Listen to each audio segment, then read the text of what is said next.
I don't know if you can see me. I don't know if you can hear me. I hope that you can see me and hear me. Um, I'm here because Doug is not, and we didn't know what to do, so I'm monitoring for Doug, and I'm keeping an eye on my email, and there's nothing new in my email. So I'm just gonna babble and hope that you guys can see me and hear me. And pardon the glare off of my glass. Ah, Sophie, thank you. Oh my God. Thank God there's somebody here. That means I did it right. I have no idea what's going on. Not a clue. Never done this before in my life. So, flying solo right now. But I see you. Hi, Florence. Hi, Sophie. Yeah, I have no idea what's going on, and it's going to be kind of difficult for me to hop back and forth between the two windows, but I'm monitoring the chat over there. It looks like people are coming over. And that's okay. There's Amanda. Good. Hi, Amanda. Looks like people are hopping over. That's good. I'm going to try to monitor. I haven't heard anything from Doug. Every time I try to call, I get voicemail. So I don't know what to do at this point. And there's nothing that I can really do on his page because it's his page. So I don't have, I love it. I don't really have any kind of a way to update on his page or to say that it's temporarily postponed or it's, TBD. I can't do anything on his page at all. So I'm hoping that it's similar to a prostate Alex where he just got super exhausted and PTFO'd and there was nothing more to be done for it. That's all I got for you. But in the meantime, I guess I'm live. So I'm learning things and that's kind of cool. Amanda, you were asking about the sweater. I will show you my sweater since I don't know what else to talk about and I'm a bit baffled. Hey, Martha. So this is the sweater. You can see I've got sleeve working here, but I'll bring it a little bit closer so you can see the cabling work on it. And then the sleeve also has a cute little pattern going down the sleeve. But yeah, so there's my sweater. Nice to hang with you too. Love it. Thank you. So yeah, yes, love it. I made that.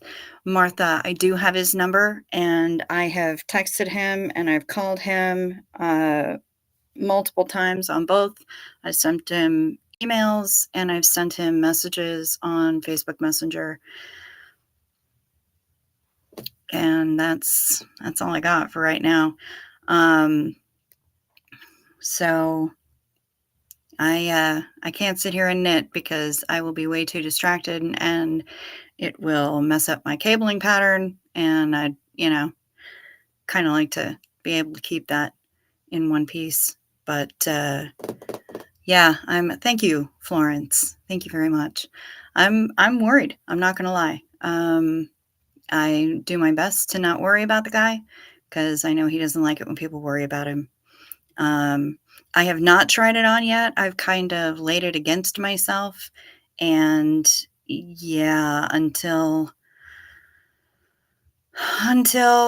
I drop some significantly more weight than I have. I mean, I'm down about 15 pounds, but until I drop significantly more weight than I have and perhaps get a double mastectomy because these tits are very likely not going to fit in that sweater. So just being realistically. Sophie, I'm familiar with the Velvet Underground. I can't say that they're huge favorites of mine, but I am definitely familiar with them. Um, and yeah, tired, I am weary, I could sleep for 1,000 years, no joke. No joke. And yes, love it. Damn these tits. I have said for literally decades that if I could just unscrew them and leave them on the nightstand, my life would be so much better because I want to be able to sleep on my stomach sometimes, and I can't do that because the stupid boobs get in the way.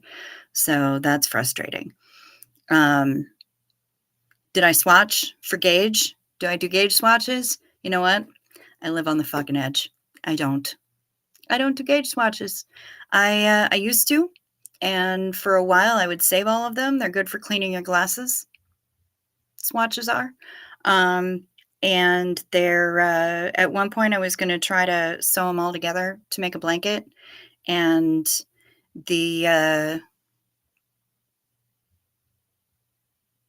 the inspiration went away, and all the different swatches were so many crazy different sizes and made from different fibers that it just wasn't going to work out. So, um, boobs are beautiful. Yes, there is true. Um, Rob Archer, oh my goodness, I am so happy to see you. Hi, buddy. Rob, during my misspent youth, I spent a lot of time on Amtrak going up and down the coast, and I met Rob when he was a conductor on the Crescent that would take me between New York and New Orleans, and he befriended me, and I was traveling all by myself. So I am so happy to see you. I haven't been anywhere doing fairs in quite some time. I got off the road a long time ago, and and I still love Amtrak. I took Amtrak this past summer from the city to upstate New York, up to Hunter area, and Amtrak was delightful as always. I'm a huge fan of Amtrak, and I wish that they weren't uh, so hobbled by regulations and a lot of stuff. So, yeah, but still loving the Amtrak. And if I could have afford to take more long Amtrak trips, I absolutely would. Are you still working on the trains, Rob? Are you still being a conductor? Because holy shit, that would be awesome. And if you are you still on the Crescent or are you going someplace else? Where are you going? Because if I could get on a train where you are, that'd be rad. We could have a reunion. Um, let's see, what else? I am not in LA, love it. I am in northern Minnesota. I'm about 90 minutes south of Canada, as a matter of fact. I'm way up there.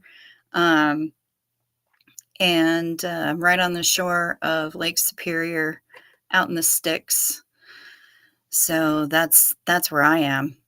Uh, mine aren't huge philosophy. In comparison with the rest of the women in my family, I'm practically flat chested. You're still on the Crescent, Rob. That's amazing. All right. Well then, fucking A. I'm gonna have to find an excuse to go on the Crescent. Because what a fun trip. Oh, you went Amtrak from New York to North Carolina a couple of times, Amanda. I actually took Amtrak from North Carolina to New York once. And I did that when I was at a Renaissance fair just outside of Charlotte in Huntersville, North Carolina, and I was meeting some people at JFK when I was on my way to Ireland. My first time going to Ireland, and it was amazing. You want me to say Kia ora. Well, Kia ora philosophy. When am I planning my trip down there? As soon as I can. I have heard rumors that Australia isn't real, and if it is, that everything there is trying to kill you. And I would love to see New Zealand because New Zealand looks absolutely stunning. Um, I just, the closest I've made it to that corner of the world right now has been, South Korea, and that was last year. Okay, that's a YouTube notification for Down the Rabbit Hole. Do I? Oh, good. I'm glad I say it well. Yeah, I have friends in Southern Australia. I have friends in or Straya, as they call it. And sleep sweet, Rob. I am so glad to see you. I'm really glad that you popped in. This is amazing. See? Synchronicity. The world works in strange ways. Doug made me go live, and now I got to reconnect with Rob, who was a very, very good friend and a delightful escort, not in that filthy way, you animals, for a woman who was traveling by herself. He kept me safe. He looked out for me, and he showed me all the sneaky places where I could smoke. So yeah, Rob is the best. And I think of him anytime I'm anywhere near an Amtrak train.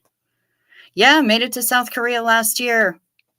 Pretty exciting. It was an amazing time. But yeah, that's the closest that I've been to Oceania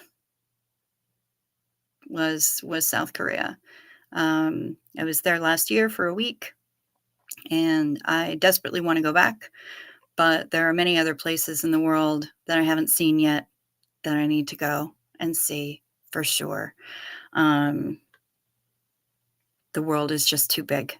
It's too big for me to not want to go and see all the things. And now that I've amassed kind of a global circle of friends, or at least acquaintances, um, it makes me want to travel even more. So I did not go to any of the spas in Korea. They kept us running.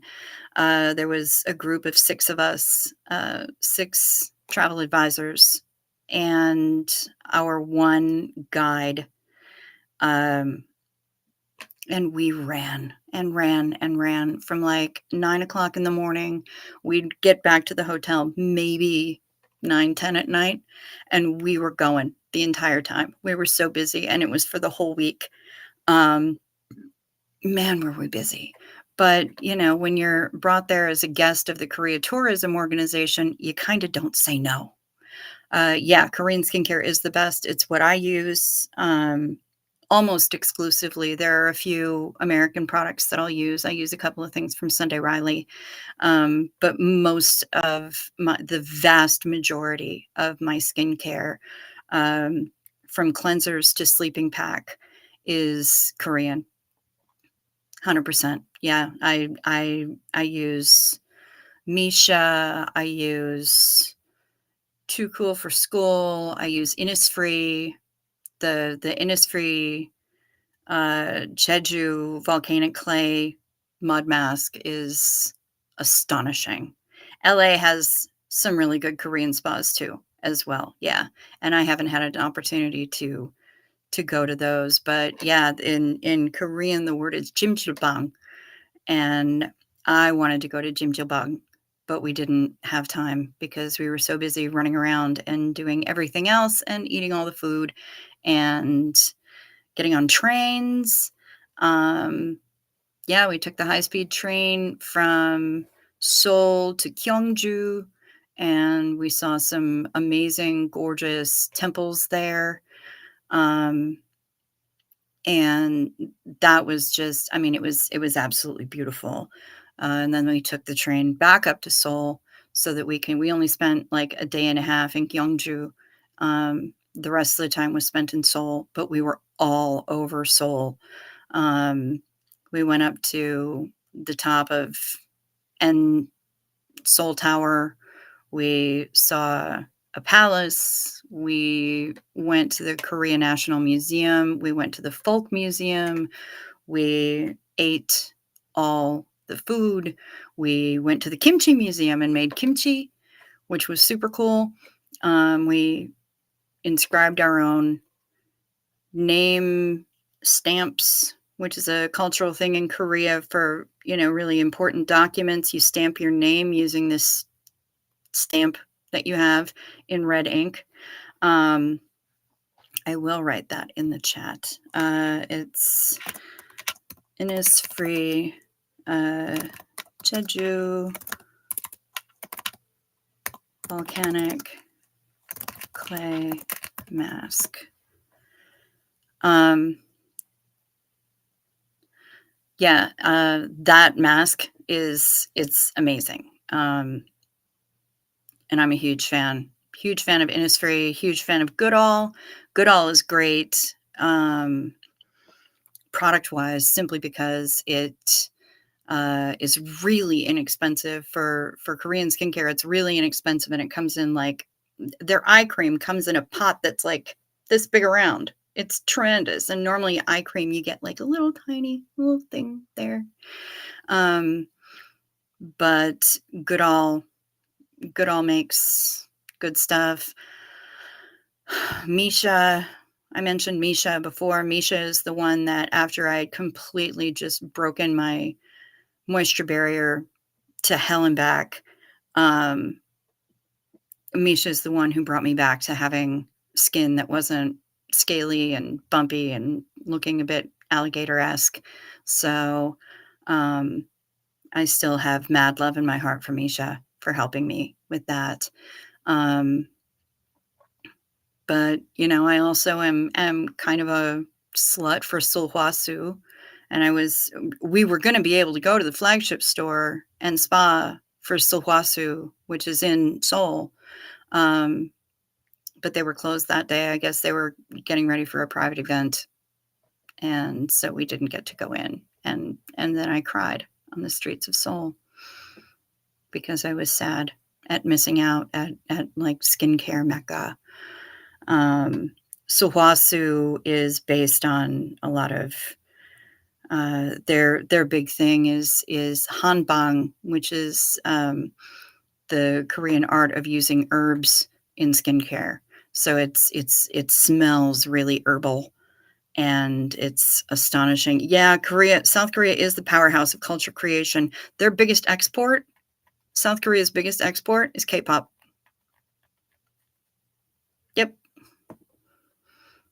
It's crazy, I know, but I hopped up on that K-pop train years ago, more than a decade ago. I wanna say 12, 13 years ago now, and never looked back and saw the Hallyu wave coming, and it's just worldwide. K-pop has gotten so tremendous, especially with BTS.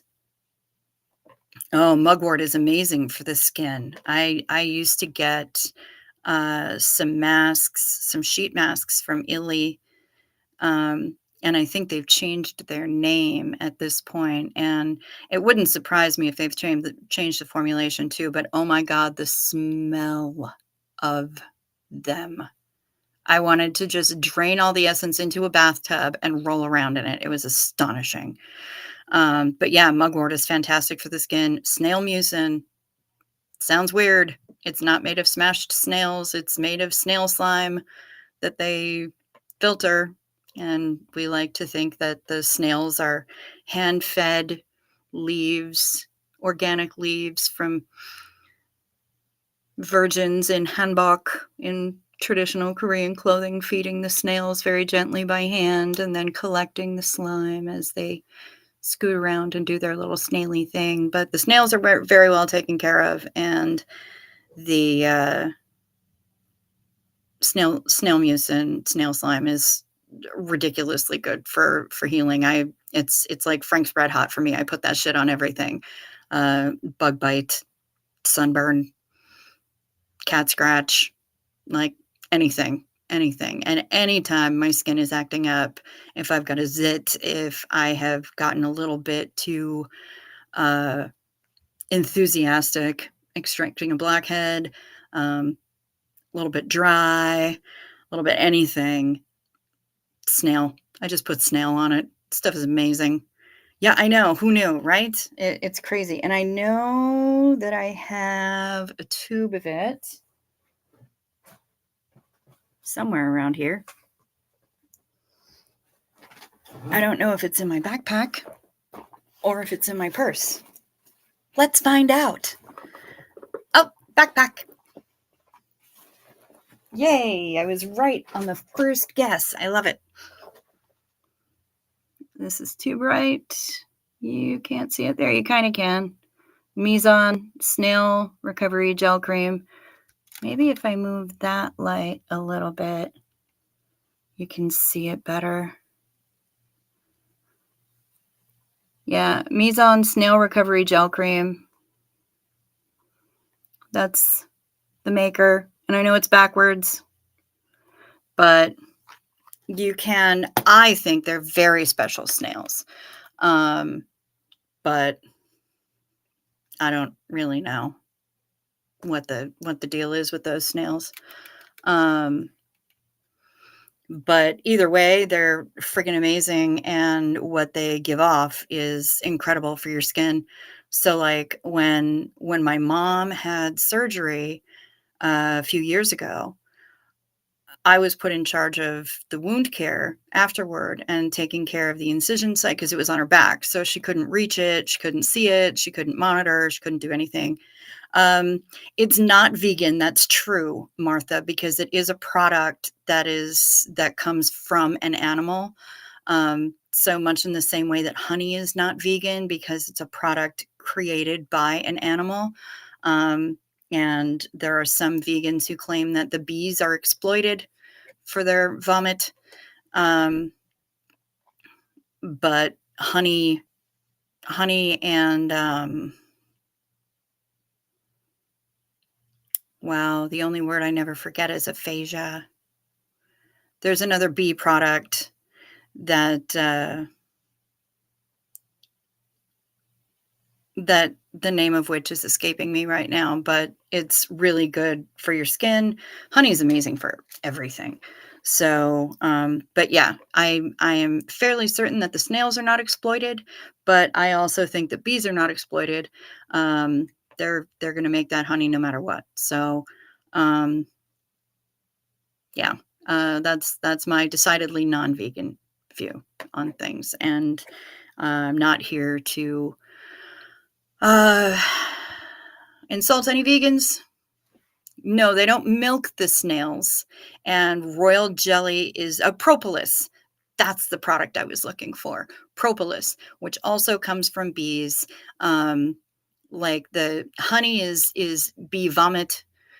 Propolis is like bee glue. They use it to put their hives together, to put their whatever's together, their honeycombs. They use propolis to help seal them together. And that is also an amazing product when it's distilled and put into skincare. So yeah, propolis is just fantastic. And you know what, Sophie, don't worry about being a veg. My two friends in Southern Australia are both vegetarian as well. So, you know, you're not alone in that. I know a lot of people who are vegetarian. I personally can't do it, and especially since I'm doing keto, I need that extra protein. And I refuse to give up butter. So I can't go vegan at all. Plus the fact that, yeah, I need that honey and I need that snail slime in my life for my skincare. But no, they don't milk the snails. They just let the snails climb around and they collect the snail slime, one assumes, on special screens, or maybe they're climbing around on glass.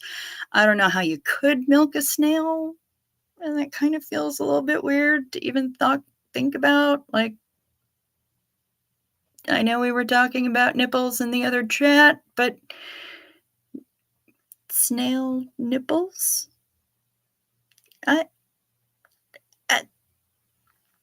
I don't know.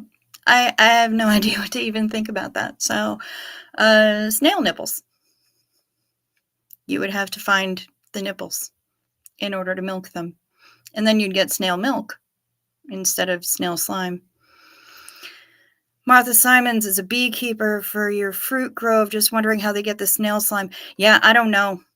I don't know how they get it. Like I said, we like to think that they are, you know, well cared for and being hand fed by maidens in Korean traditional clothing, just feeding them leaves and letting them climb around and do their thing and just clearing up the snail slime after them.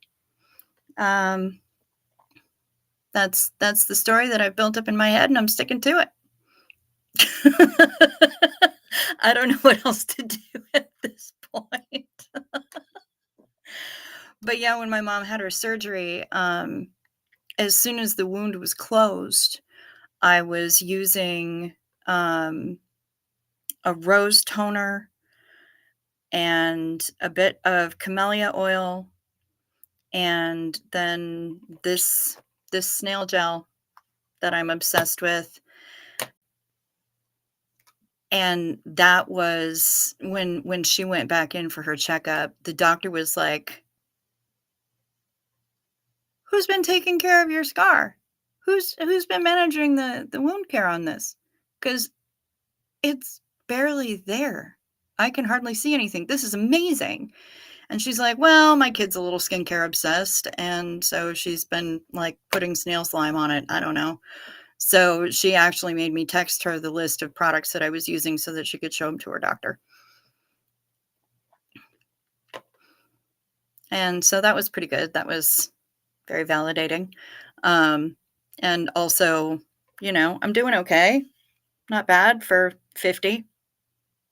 So, if the skincare can do this for me and make me not look 50, I feel okay with it. The only makeup I'm wearing is eye makeup from last night, which is just eyeliner and mascara and a little bit of lippy.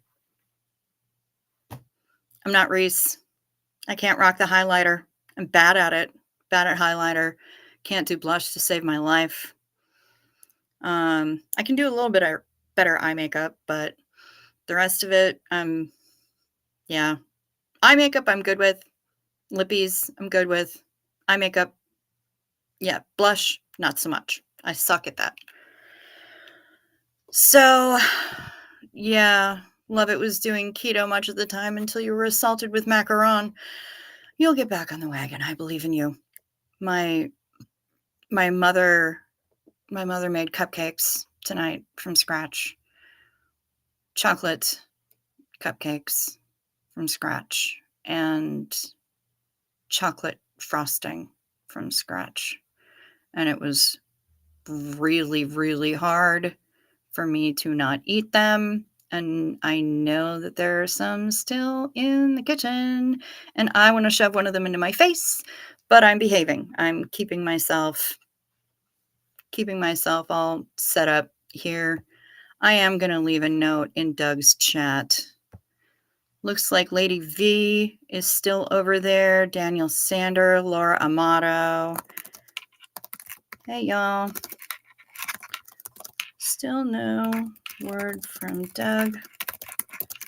We're hanging out over at my channel and just BSing about snail nipples.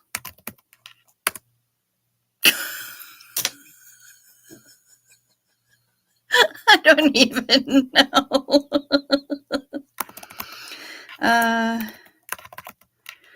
YouTube.com/Chowyun Smut.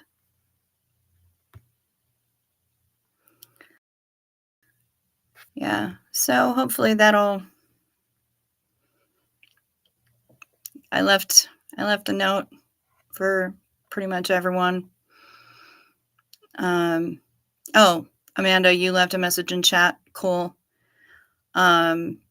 I just popped something in there. And if any of you have a direct link to this chat, so that they can come straight to it rather than having to go to my channel page and try to find it, because I don't know how easy that is. I have no idea how it's showing up. Let me know and I'll copy paste it and pop it over there, because I can mod over there, so it'll allow me to put in links in his chat. But yeah, if anybody could do that, that'd be kind of awesome. And like, I don't know if anybody's, I mean, there's like 3 people in here. I have a whole whopping 25 subscribers, which is fine because I don't usually put anything on my fucking channel. I don't know. I think I can pin a comment. I'm not positive though. I don't know how much the wrench will let me do. But I bet if I rummage around on there, I can figure it out. But if somebody could if you could put in the chat here the link to this specific one, even though it won't come up as a hot link, it should show up. And then I can just copy and paste it and put it over there. And then it will show up as a link there.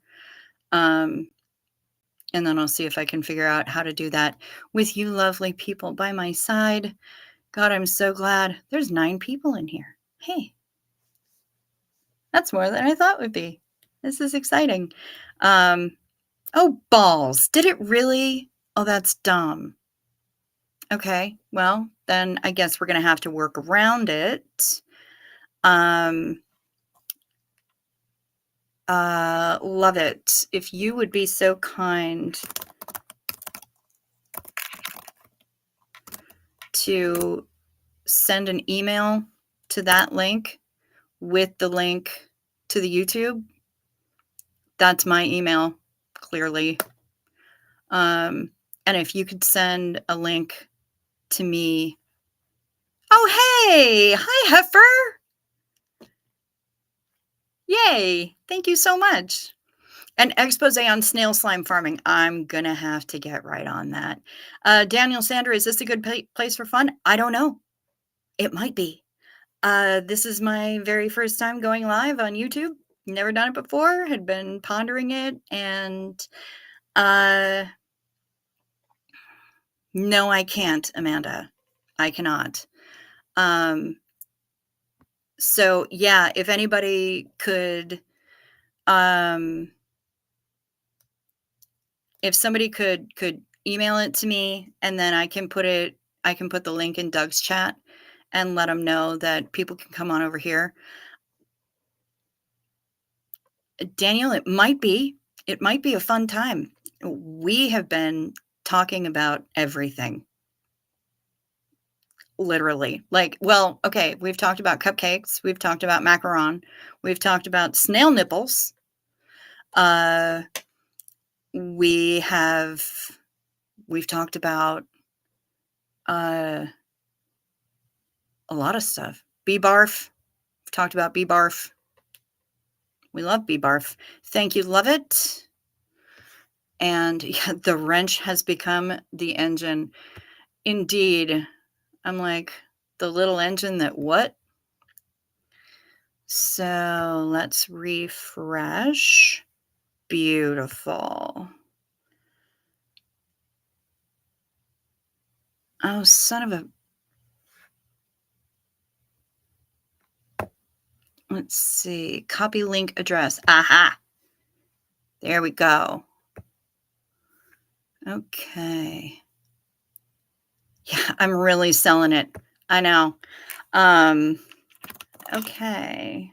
If anyone wants to still chat while we wait to hear from Doug, head on over here. And let's see. Okay, I either go to channel or remove. That doesn't work. Go to channel or remove. Can I pin? Popular chat, send feedback. Son of a bitch. Well, balls. It won't let me pin it. That stinks. If anybody else knows how to pin things, that'd be rad. I would love to hear that. because maybe we could figure it out. You think so, Martha? Martha says she thinks I'd be good at this live stuff. I hope. I hope that I am, because I'm kind of in the deep end now. Peggy P, sorry if you've already addressed this. Could you tell the story about your username? Yeah, I can. I have not. No, they don't kill the snails philosophy. They're not. Snail slime is not made from squashed snails. The username, Chow Yun Smut. Okay, so back in my 30s, I used to. I know, right, Heifer? Seriously, the hashtag where's dog is going to wind up being a thing, like, by the end of tonight. I used to manage a porn store, an adult store with toys and movies and magazines and all kinds of stuff. I was your standard friendly neighborhood smut peddler. And when I would tell stories about it, and because I mean, for me, life is all about collecting stories.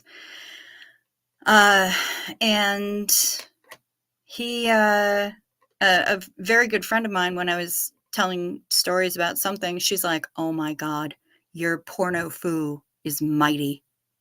You're like the Chow Yun Fat of porn. You're like Chow Yun Smut." And thus it was done. So that was my LiveJournal name, because I'm old enough that I know what LiveJournal is. And I wound up getting an email address to match it, so that people on LiveJournal could find me easily enough on the emails if they wanted to. And so that's how I became Chow Yun Smut. And it's been there so long that when I signed up for YouTube, YouTube just kind of gave me a name that went along with my email handle. So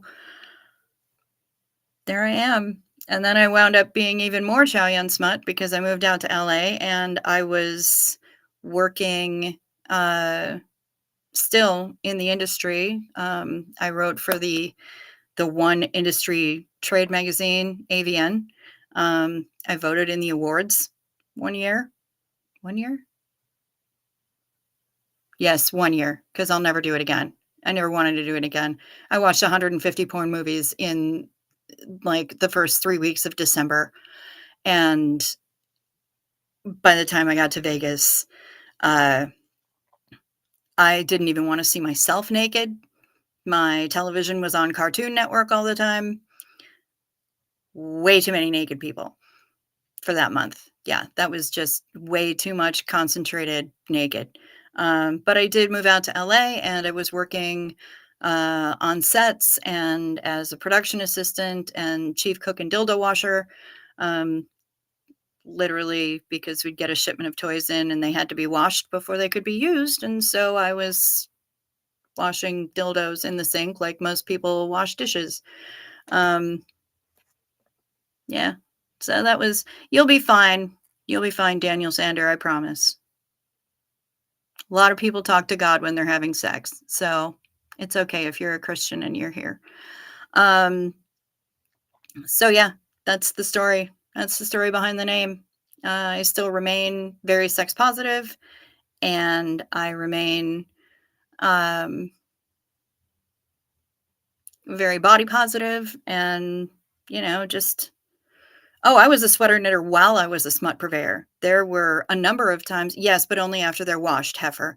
They get washed. And many of them these days are, you can put them through the dishwasher. So that made an interesting sight when we opened up the dishwasher and didn't know what had gone in there before. Was it going to be plates and bowls, or was it going to be dildos and butt plugs? Who knew? But yeah, I would sit behind the counter at the shop when I was working on the shop, and knitting away, sweaters, whatever, socks, scarves, hats. I don't know. Yeah, the dick washer. Mhm.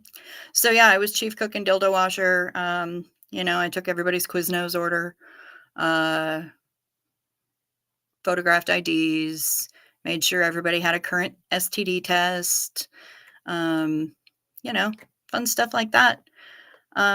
So yeah, that's the story behind the name, and a very, very brief piece of my checkered past, my misspent youth, which I fully embrace and have nothing to hide about. When I was writing for AVN, I was writing under my own actual name, because I never felt like I had anything to hide.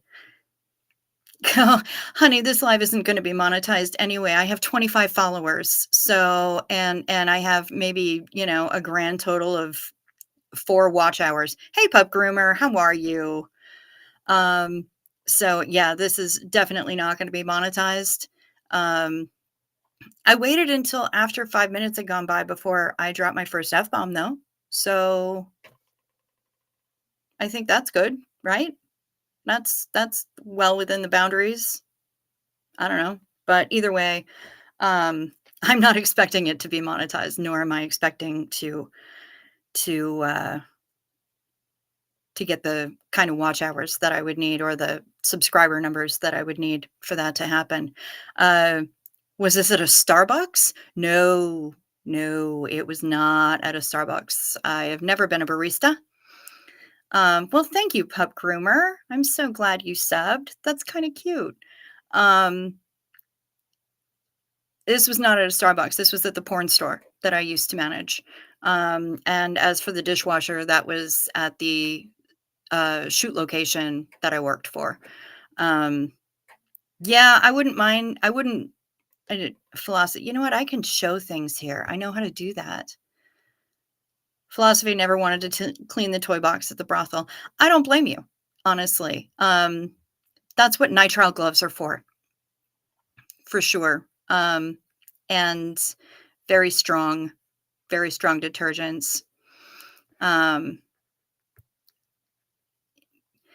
Heifer sub 2, Amanda Beaumont. Oh my gosh, you guys.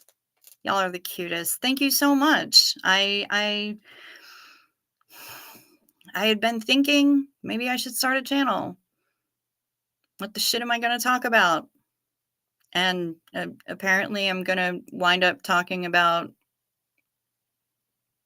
safety practices when washing dildos and snail nipples. So here we are. Necessity is the mother of invention, and I guess I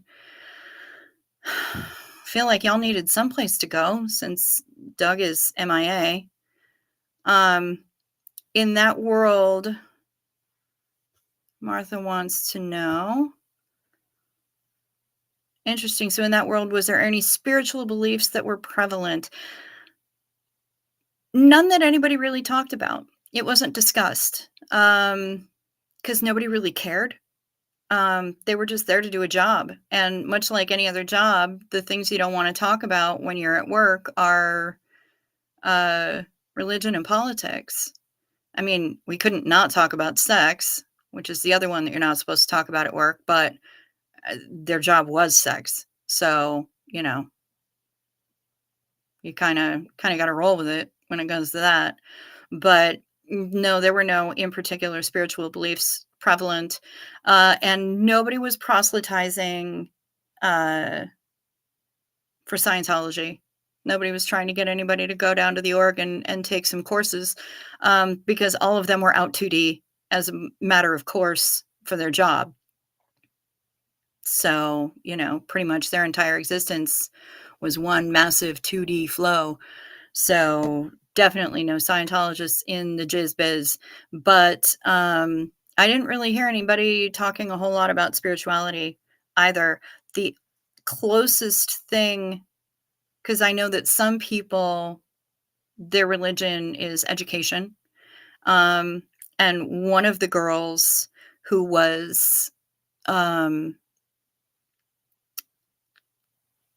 well, as in term of endearment, we referred her to her as an extremely filthy whore. But again, term of endearment, you have to kind of figure the context. Um, we loved her to death, and she did a lot of things on camera that I would have thought anatomically impossible, but she got through them with aplomb, and mad props to her. Those people are athletes that I will never be. Um, but we were all sitting around shooting the shit after a shoot one night, and she said, "I gotta go. I got homework. I gotta cram for a test tomorrow." And I asked her, I said, "Oh, you're in college?" She said, "Yeah." I said, What's your major?" She went, "Molecular biology." And I was absolutely floored because this girl not only was an extremely filthy whore in the best possible way, but she also had a demeanor that made her sound like she was stoned all the time. So, her voice was, kind of soft and a little spacey. And she would just kind of go off on tangents sometimes. And apparently, she was studying molecular biology. I guess I'd be a little spacey too if that's what was in my head. Um, you can smell this story. Nice. Um, hiding my light under a bushel. You know what, Daniel? It is off the beaten path for all of us. It is eh, legit. This is quite off the beaten path for Daniel Sanders. Sander. Yeah, it's off the beaten path for me too because this is the first time I've ever done a live. I have no idea what I'm doing. I'm all by myself. I'm flying solo.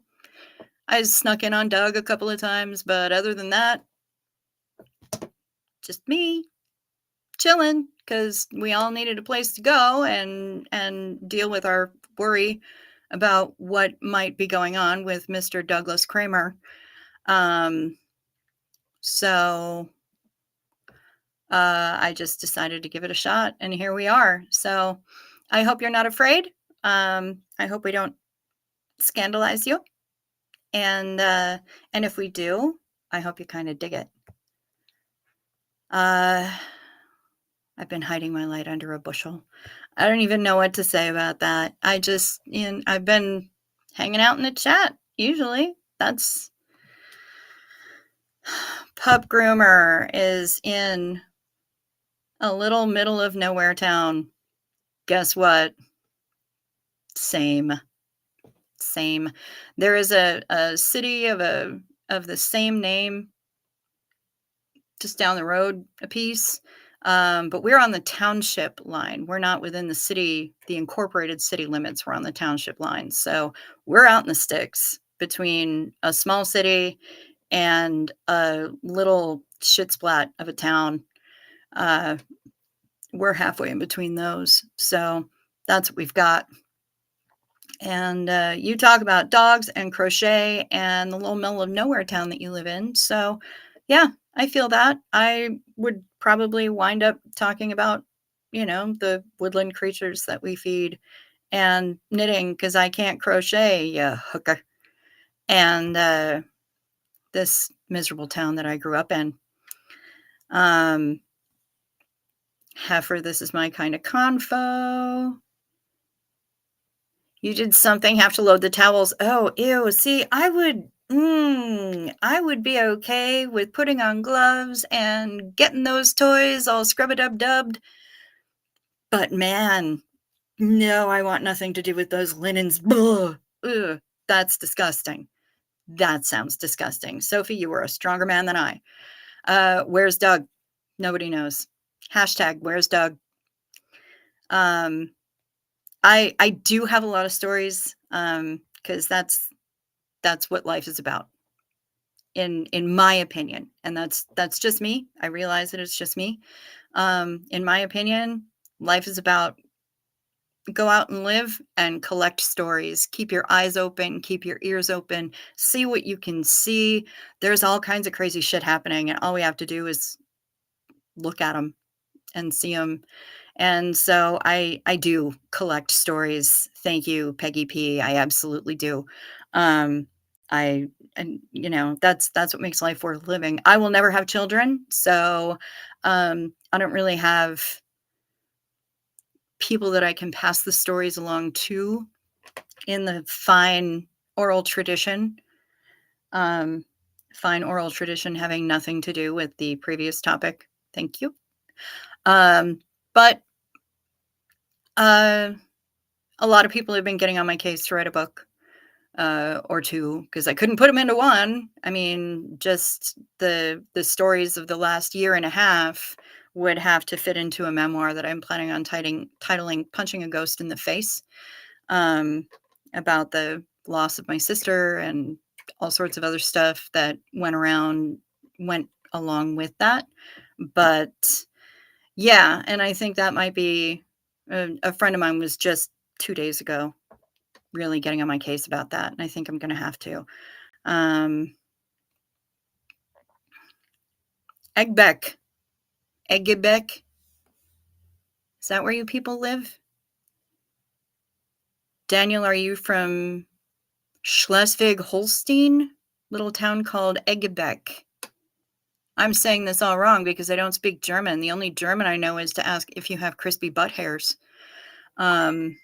And I can say hi and thank you and good morning and good day, but that's about it.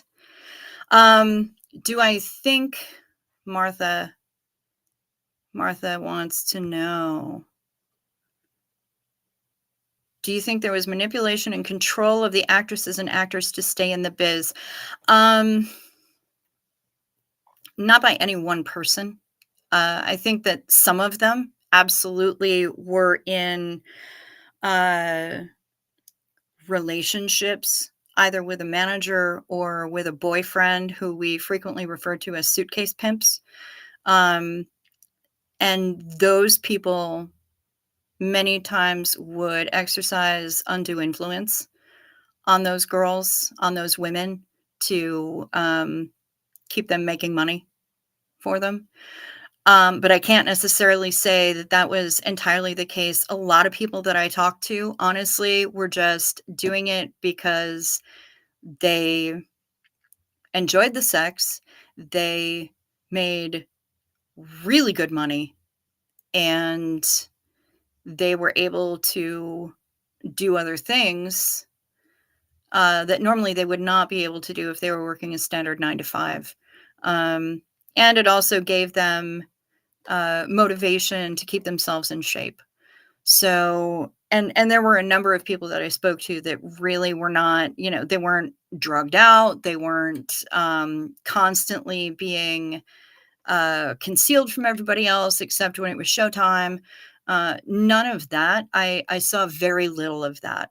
The one to in so little, in fact, that the ones to whom it was happening, it was really, really obvious what was going on. But for the most part, no, I don't feel like that there was manipulation and control for them to stay in the business. But I know that the really smart ones had an exit plan, and it was difficult to find the time and the forward thinking enough to create that exit plan. But, we've got women going to school for molecular biology. I knew another one who had a massive investment portfolio and she was socking away all of her money literally for her retirement. There was another one who sang opera and got gigs doing that on the side. I mean, anything's possible, really. So, no, I didn't see a whole lot of that. Very, very little of that. Let's see. Thank you. Yes, scandalized you. Yes, the inappropriate heifer. You are clearly scandalized.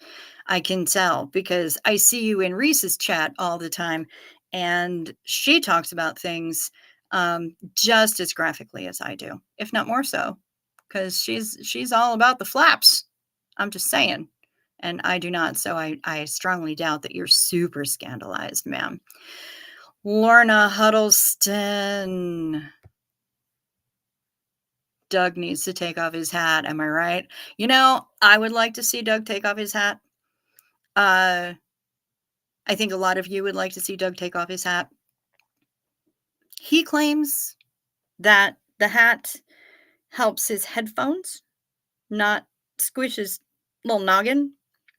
You and I both know that at the top of that hat is a button. And if the headphones are that tight, it's going to be digging that button into the top of his noggin. And that to me seems more painful.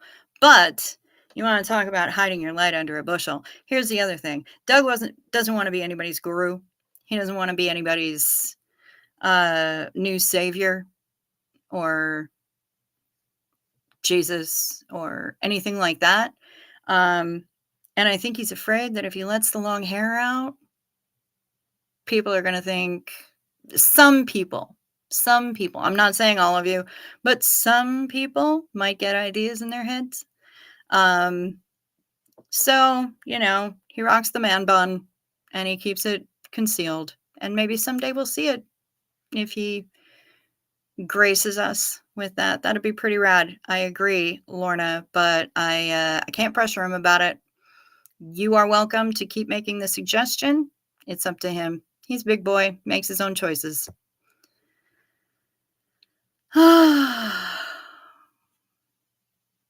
Daniel's not going to stick around for that content. That's cool. That's fine, Daniel. You don't have to. Also, not an airport. You don't necessarily have to announce your departure. But you don't necessarily seem flouncy. At least that wasn't flouncy. So, just if somebody is going to flounce, no need. Just go.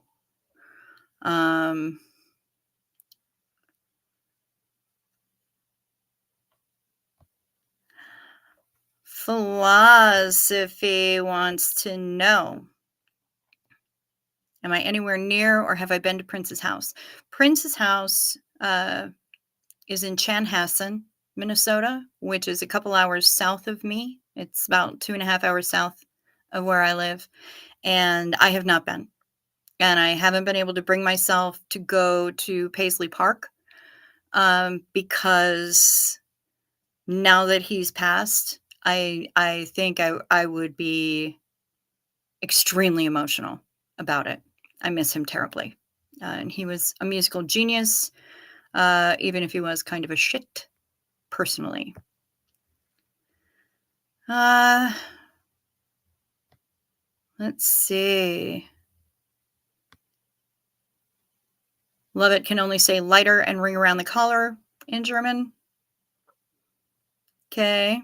Yeah, you're okay, Daniel. You're okay. I promise. Everything's fine. We'll hold your hand. We'll hold your hand. We'll be nice. We'll be gentle. We'll be gentle. How did I get interested in bringing down Scientology? I'm assuming you didn't call me a hoe. Cricket. So, hoe, did you get interested in bringing down Scientology? Punctuation is everything.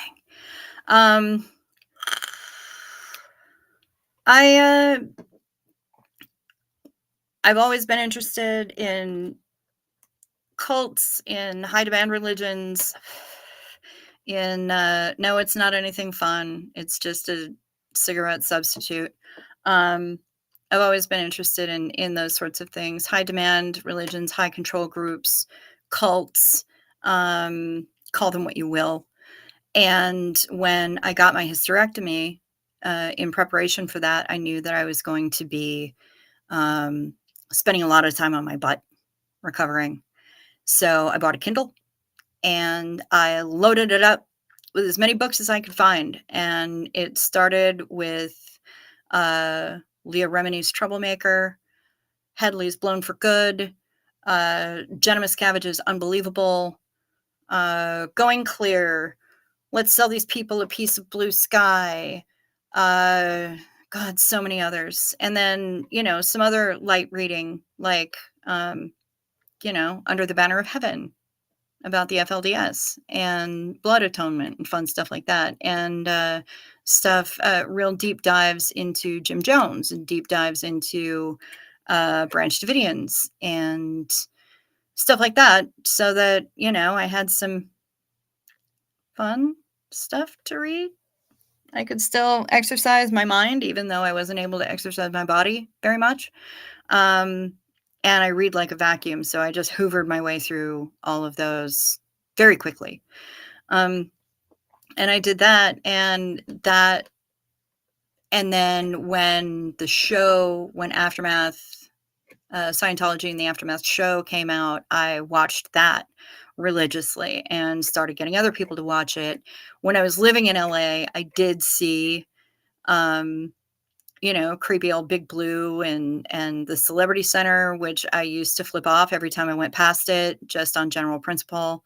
And I had heard things about Scientology that were not very nice, and yet also seemed frighteningly easy to believe. Um, and so I did more research and found that, yeah, this is not an organization that's a good thing, and I don't understand why they still have their tax exempt status. And it is breathtaking to me that Chairman on a Box has been able to hide as long as he has from the process servers. Um, because as far as I'm concerned, he should be under the jail. So that's how I got interested in bringing it down. Um, and it was just in my normal rolling around on the inner tubes that I figured out that there was a whole community out here of like-minded people that I could talk to and that I could learn from. And so that was how I got into it, and how I got into viewing a lot of SPTV content, among other stuff. Like, it's not just Scientology that I keep an eye out on, and that I've got kind of a hard on against. It's Jehovah's Witnesses and the way that they treat their people. Um it's the Latter-day Saints and the fundamentalist Latter-day Saints. It's anything fundamentalist. When you put fundamentalist in front of anything, you're looking for trouble. That organization is going to be troublesome, and it's almost without exception from what I can see. Um, so I watch a lot of content. I watch Fun Day Fridays. I watch Jordan and McKay. I love them. I love Jordan and McKay, and they give a lot of really good insight about the Mormons, the I'm sorry, the Church of Jesus Christ of Latter-day Saints. They don't even like to be called Mormons anymore. They're trying to rebrand themselves, so they're LDS now. They don't like to be called Mormons, but I'm going to keep calling them Mormons because I like shortcuts. People call me Bug because they don't want to call me Cricket, so it's fine, really. Just it's a nickname and it's not going to go away, LDS. So sucks to be you. Uh, yeah, Doug delicately avoids taking his hat off. Yeah, I know last week he had asked me if there were any questions that were already being starred. Yeah, mainly people wanting to know when you're going to take your hat off, and he said, "Not tonight." I knew he had a rough day, though. The ladies will go wild heifer if he takes off his hat. I love Prince. Kim White. Hi, Kim. Thank you for the sub. Who said Prince? We all said Prince. We love Prince, but I think philosophy started it. Flouncy. Flounce. It's actually a verb, to flounce. And it means somebody who leaves a group, specifically an online group chat, by announcing that they're going to leave. Well, blah, blah, I'm offended. This isn't for me. I'm going to go. Okay. And then they flounce right on out. And it's as I saw in I think it was Rabbit. I think it was Rabbit's channel. Somebody said, "This ain't an airport. You don't need to announce your departure." And I can get really well behind that. Um, let's see. Did I watch Under the Banner of Heaven? Yes, I did. I watched it significantly after I had already read it. And the book was, as you can imagine, a lot more gritty. But I thought that they did well. I thought that Jason Bateman did really well in that show. Um, and the book was fascinating. So yeah, I did watch Under the Banner of Heaven. I thought it was excellent. Well, Big Blue looks like an insane asylum because it used to be a hospital. It used to be the Cedars of Lebanon Hospital in LA. And so I would have no doubts that part of it did have a psych ward. And now it's an insane asylum, but there's no asylum to be found there. It's just a place where they make people insane.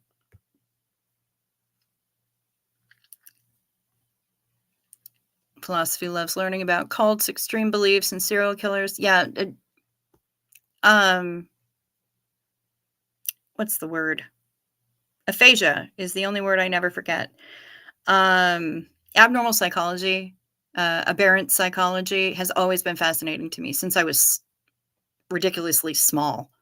And it's just always been interesting to me. So I don't understand why that's been an interest of mine, but the way that our brain mates work is there's so much that we don't know, and yet we're learning more and more all the time, and I love it because that's something that I can really sink my teeth into and really get interested. And you do your best study when you're interested in the topic, and I'm really interested in that topic. So let's see.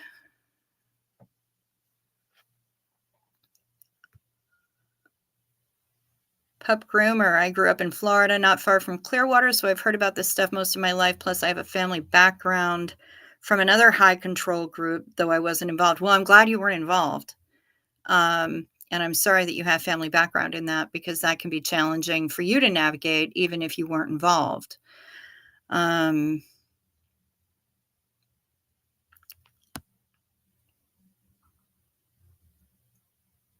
the Kundalini cult. The Kundalini cult of the fake Sikhs.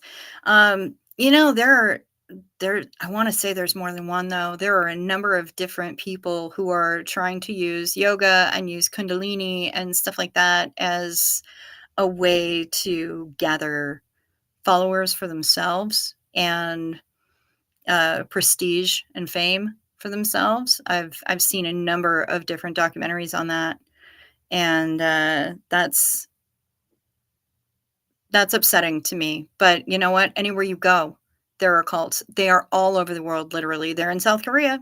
They're in Japan.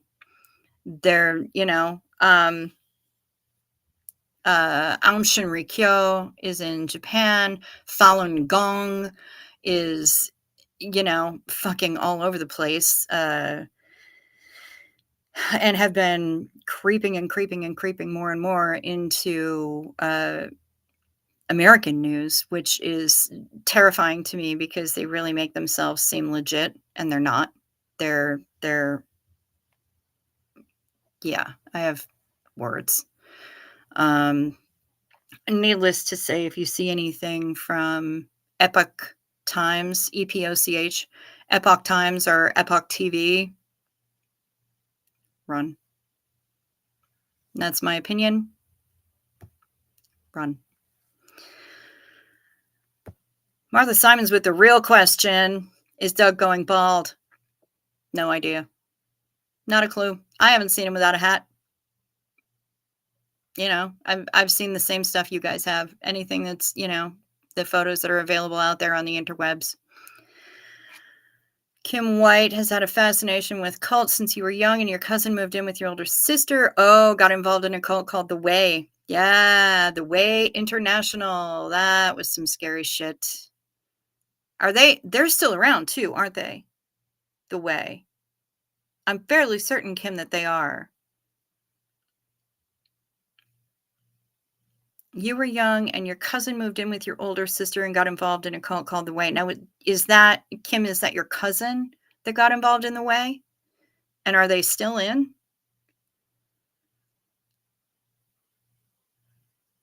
What else do we got? Philosophy starts everything. Yes, she does. She's an instigator. Andrew Garfield, Jason Bateman is Ozark. No, but Bateman, I'm pretty sure, was in Under the Banner of Heaven as well. Bateman or somebody looks tremendously like him. Pretty sure that was Jason Bateman. We will never know if Doug is going bald. That is true. You have a master's degree in clinical psychology. Ooh, Lorna. Girl, want to pick your brain. And you also have aphasia from a stroke somebody caused by messing with your neck. Well, then you get the joke when I say that the only word I never forget is aphasia. So few people get that. It's really sad. Levitt sprung your ex-BF's mom out of the Kundalini cult, middle of the night operation after a month of prep. Oh my God, that's amazing. You need to come on and tell your story one of these days. Okay, go have dinner, Philosophy. Go snack. Have some for me. Yeah, I totally want to hear that story. Love it. Dude, what are you doing just out here in the comments? Damn, I'm sure it was a long and crazy story. Have you told Doug this story? He would bring your ass on in a hot second. He would still be handsome, bald or not. That's true. That is true. Because it's the eyes. I just kind of want to take the eyebrow scissors to his brows a little bit, get those whipped back into shape.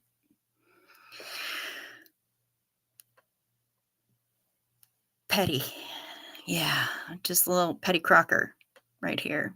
But, you know, that's really the only thing that I want to do. It's not like I want to do a whole glow up makeover on the guy. I just want to get those eyebrows back in shape. Doodly doo. Yes, your cousin. They got her out in the 80s. The family had to practically kidnap her. Yeah, not surprised. Not surprised. The Way was some shit. And I really do feel like they're still in operation for some reason. I really do. Sam Worthington was in Under the Banner of Heaven. He does look like Bateman. Oh, okay. All right. Well, then maybe that's that. I'm bad at actor. I'm bad at movie. Half the time you ask me to name a movie, like movie trivia, lines from movies. I probably haven't seen it. If it's not The Exorcist or one of the Aliens movies or one of the Saw movies, I probably haven't seen it. Love it. You haven't told Doug this story yet. You will, though. You know a lot about that cult. Good for you. Holy shit balls. Yeah, you got to tell Doug about that, bro. And by the way, I use bro as kind of a unisex thing. I wasn't raised in California like Doug, but I tend to use dude and bro a lot just as person. So please don't be offended. If you'd really rather I didn't, of course, you can let me know, and I will do my very, very best to remember. But yeah, holy crap, love it.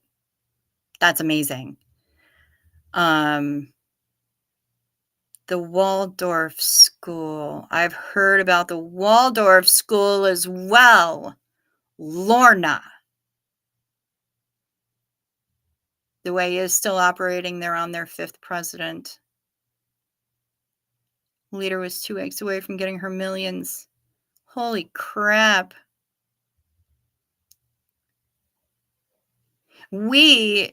Okay, between his chat and mine, we've been going for a long time.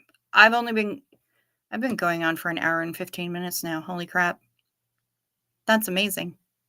See, I'm wide awake. That's my problem, is that I'm a night owl. Doug knows it. And so that's kind of why he asked me to help him out on the Sunday night thing, because I'm a night owl. Um, and he knows that I'm going to be awake. It's only quarter to midnight here, and I don't really care because what else am I going to do? Watch more YouTube and work on my sweater. Um, but thank you. Thank you for saying that I've done an amazing job. I really appreciate that. Waldorf school came this far from killing Lorna. That is madness. So many people have stories, and I love that they're telling their stories. You know, there's the hashtag I got out movement. People, please tell your stories, because when you tell your stories, it makes a difference. When you tell your stories, you never know who's going to hear it. I had no idea that there was going to be 15 people in here talking to me, because that's 15 more people than I planned on interacting with tonight. No idea what I'm doing. But, you know, I tell your stories. Please tell your stories, especially when it comes to escaping groups that have to do with coercive control or high demand religions or undue influence. Escapes or helping other people escape. You tell those stories, you can help change the world. Somebody's going to hear it that needs to hear it. And that's so important. So, you know, I mean, my platform is small. I am but a wee bug, but Doug has a larger platform. Cults to Consciousness, Shalise Ansola, she has a larger platform. There are a lot of people that would be willing to listen to you. I feel like Andrew Gold sensationalizes things a little bit too much. He gets a little clickbaity for me. Nice enough guy. Not mad at him, but little clickbaity. I imagine it is really hard with aphasia. Lorna, can you write it though? Knowing that you'll have to take breaks every once in a while until that word come back to you, or until your proofreader can look over it and you can just put in a space holder and your proofreader can kind of find by context that, you know, what that word might be and make suggestions. Because I've found that with my aphasia, mild though it is, my mother has it worse. She suffered a contra coup a number of years ago, and that caused aphasia. I think that, you know, sometimes when I suggest the word that she's looking for and it is the right one, then that rings the bell and she goes, "Oh, yes, that is exactly the word." You know, so it's aphasia, and it's challenging, but it's not something that can't be gotten past. It's not word salad. It's not purple monkey dishwasher, you know? Um, no reason you couldn't write it down. And then if you're writing it down and you're able to read from it, that might help get you past some of those aphasia challenges. I'm just thinking out loud here. You are welcome to tell me to shut the hell on up. And the only other thing I can say is don't take gabapentin, because that'll make it 10 times worse. Gabapentin is awful, awful for your speech centers. Really great for nerve pain, but sucks ass for your nerve centers, or for your speech centers, rather. Really does bad things. That's true. That's true. There are a bunch of different kinds of aphasia and mixed types. Depends on which kind you have and how serious it is. You are absolutely correct, Lorna. And I'm just spitballing. I'm just throwing ideas out there. But so many of you have stories, and it's so important to hear them. It's so important to hear them. Like hearing stories about how you were planning for a month on how to break somebody out of a dangerous cult is way more important, and could potentially have way more impact than me talking about having to watch 150 porn movies in a month. So, yeah, I might have other stories that might have more impact, but I'm just saying, use your stories, change the world one person at a time. Because if you change the world for one person, if you help one person see that there's a light at the end of the tunnel that isn't a train, then you've changed the world for that person. So I'm no optimist by any means. I'm a bitter, cranky old woman. I'm just cleaning off my screen here because there are spots in the middle of my face, and I don't know if it's actually spots on my face, but apparently it's on my screen. So, okay, good. Or snail nipples. Exactly. Snail nipples. Thank you so much, Martha Simons. You guys are great. I really appreciate you being in here so much. I didn't know what else to do. And everybody was over in Doug's chat, and they were kind of forlorn, and I figured we could all come over here and worry together, because, I mean, shit, that's what I'm doing. But I am a warrior from the word go. I come from a long line of warrior women. My mother was a warrior before me, and her mother was a warrior before her, and on it goes.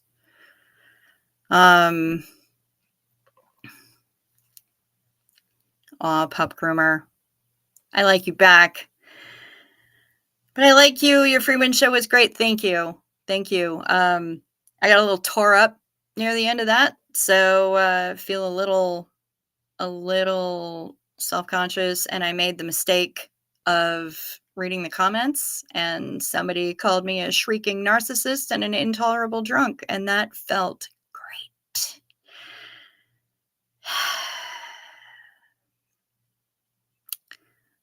The lesson is don't read the comments, right? So yeah, but Doug has mentioned that he wants to have me on for a part 2, and now that we've determined that it is not going to be scrapped when she comes out of dry dock, I would be happy to do so, because I really want to hear more about his experience there. And we didn't get to talk too much about the conversations that I was having with people on the ship that I was on, and there were many. And I got to tell you, something's working out here in the atmosphere, in the YouTubes and the television and all of that, because holy shit, nobody had a positive opinion of Scientology. Not one of them. Nobody did. So that was kind of amazing. No, Amanda, still no reply from Doug. I heard a ting on my phone, but I think that was from another friend. Doug has not even looked at the hiccups, at the Facebook message that I sent him. And it doesn't look like he's read my text messages either. Let's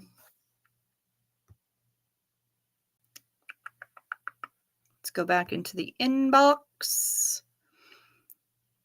Nothing new in the inbox. Lord in heaven, it's still running. Daniel and oh, that's where Daniel went. He went over to the other chat. It's okay. It's okay. But Lady V and Laura Amato are pretty much over there now. It says that there's 16 waiting. I don't see any other news from the man of the hour. I'm hoping he's sleeping.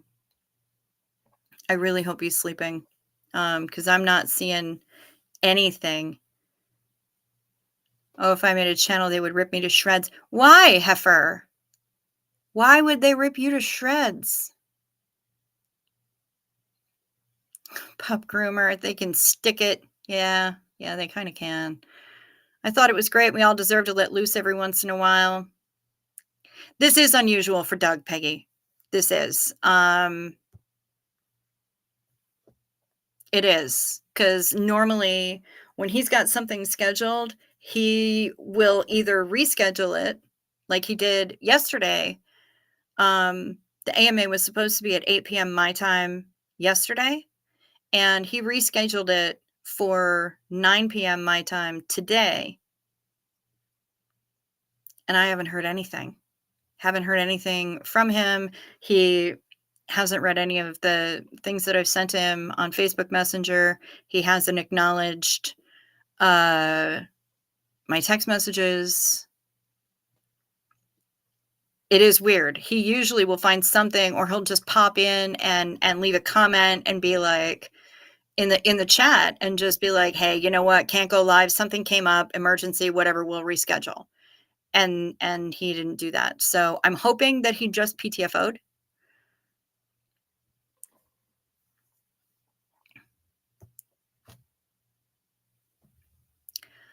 They will find reasons. Fat old heifer that's inappropriate. Well,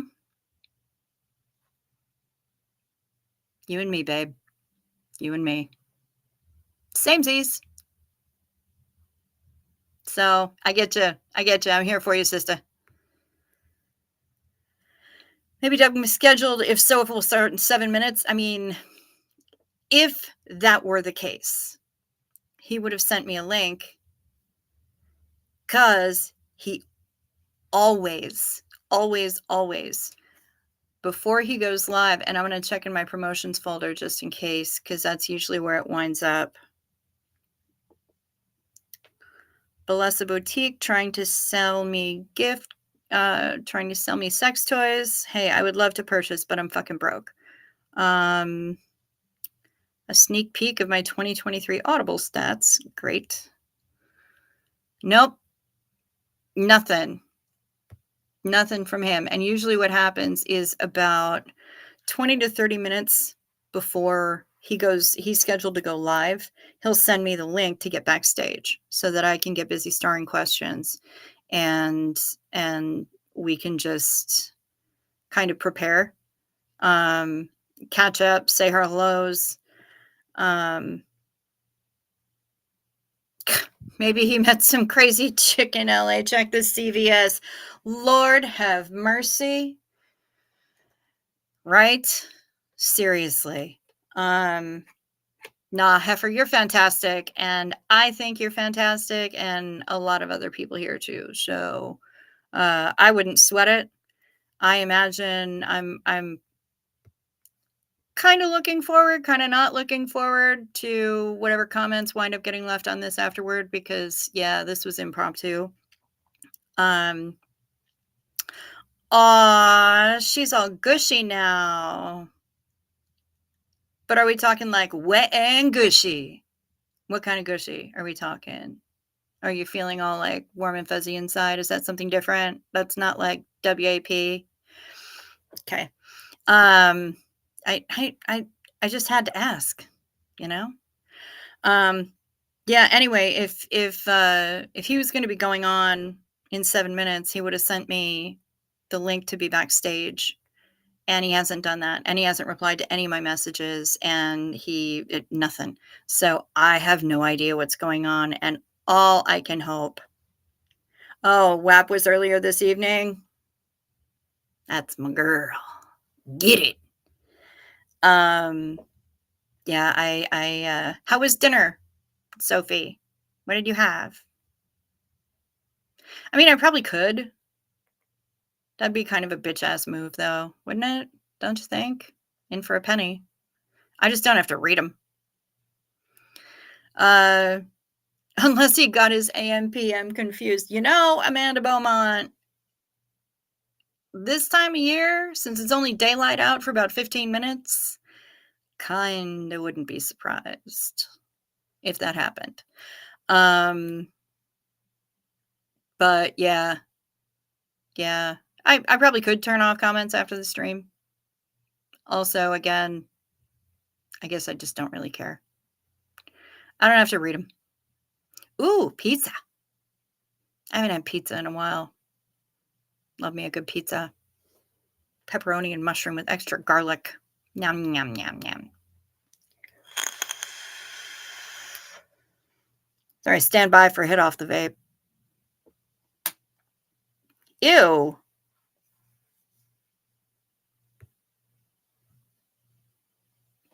You fuck the haters. I ain't doing it. Not interested. Gross. Especially if they're going to be all like that. Nasty old rude haters. Anyway.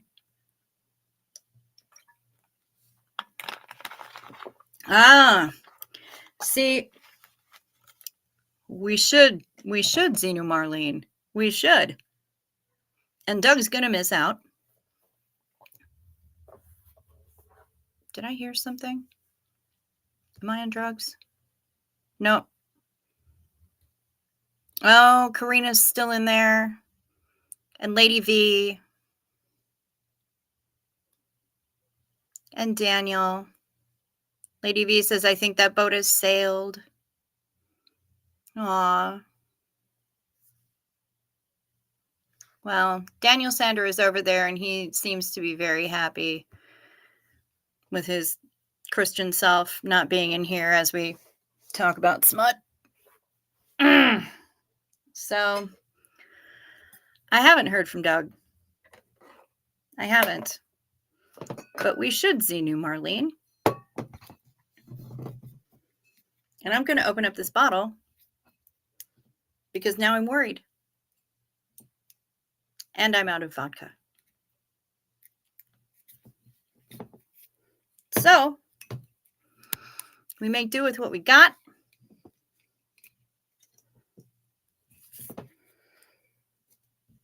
Let's hope we can do this and I can get this bottle open without it going all over my computer.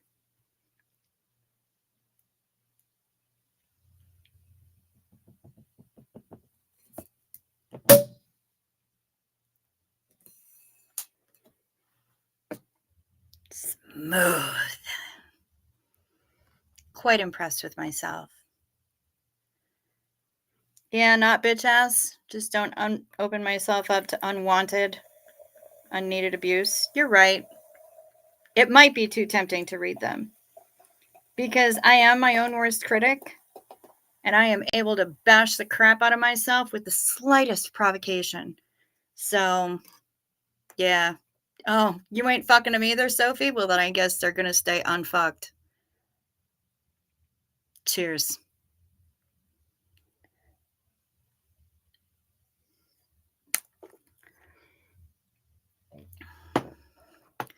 Take one for the team, Hef. Good job. Me too. Everyone is waiting for him. We all love him so much. I know.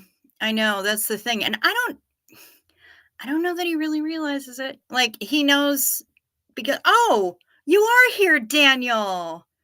See, I thought that I saw you in the other chat, so I thought that you had gone away, that we were a little bit too much for your sensibilities. I'm glad that you're here still, Daniel. That's nice. I do love that sound. It is that bottle popping sound is a nice sound, isn't it? Minnesota Nice Botanicals is a great company. Ooh. May I assume that they are what I think they are? And do they make gummies? Do they make edibles?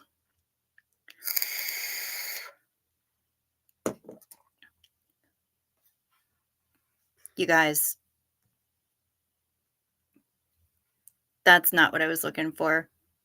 He's going to grab one as well. Good job, Daniel. See this? Martha talks dirty. This is dirty. Lavender chamomile tea with mangrove honey. That sounds amazing just in and of itself. I just want the honey. Dipping in a fresh Mexican pastry. I've been keto so long. That is absolute filth to me. That's pornographic to me. So dirty. I love it.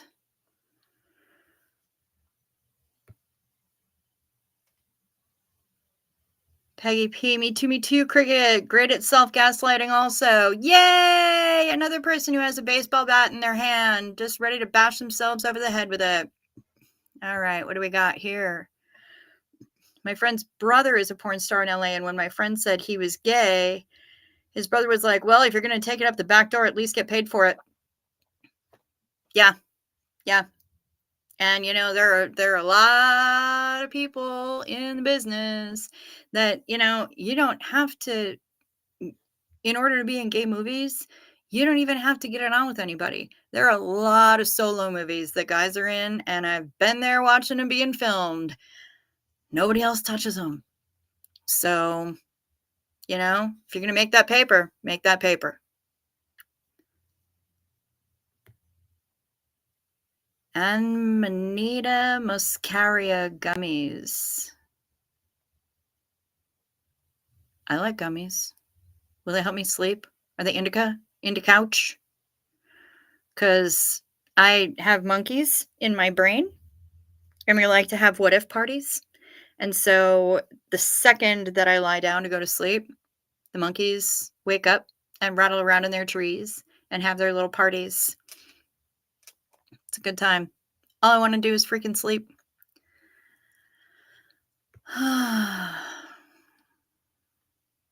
I'm ultra super sensitive too. It's CPTSD. You got it too. I suspect that I might. I've never been formally diagnosed with that particular condition. But between childhood abuse from a stepfather when I was small, very small, four, between the ages of 4 and 6, and a bunch of other shit happening in my tumultuous life, it's very possible. I know that I can be hypervigilant. I know that I am very, very sensitive. A thick skin does not come easy for me. So it's very possible that I do have it. I've just never been formally diagnosed, and I'm wary of diagnosing it in myself. I've always been very, very good about not going full on WebMD on myself, but I am extremely self-aware, and so I know when things aren't right. I know when I'm about to have a panic attack, and I know why I roll around in bed for 6 hours not sleeping, even though I desperately want to be. I don't know. So it's very possible. It's very possible. And we just soldier on. I mean, I also have chronic pain, and they can't figure out what's wrong with me. Right now, we've ruled out autoimmune. I think they've ruled out ankylosing spondylitis, which is what Mick Mars from Motley Crue has. Random bits of knowledge that are useful to nobody. Except Mick Mars and his doctors. Yeah, so they've ruled that out. They've ruled out all the autoimmune. They've ruled out all, like no rheumatoid arthritis, no anything like that. They're thinking maybe fibro. They don't know. I've got random myofascial pain that they can't figure out. All of my joints hurt. The one doctor that I'm seeing is thinking maybe Ehlers-Danlos. Nobody knows. Everything hurts and I'm dying. That's all I know is that, every day I wake up and it hurts. Hooray! But I can't live inside of pain, so I just kind of get by. We do what we gotta. All right. Let's see. What do we got here? Anti-anxiety clarity gummies. Well, we all could use some clarity, am I right? And a little bit of anti-anxiety. Oh, Sterling is live. That's right. He said he just went live. Yeah, no, I'm not about Mark Fisher. I've heard a few things not so good. Sterling had Mark Fisher on.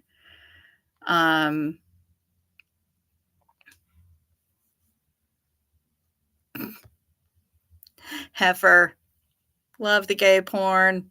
I used to have a big T-shirt. I got it the first time I went to the adult convention in Vegas that just says "I heart gay porn." It was awesome.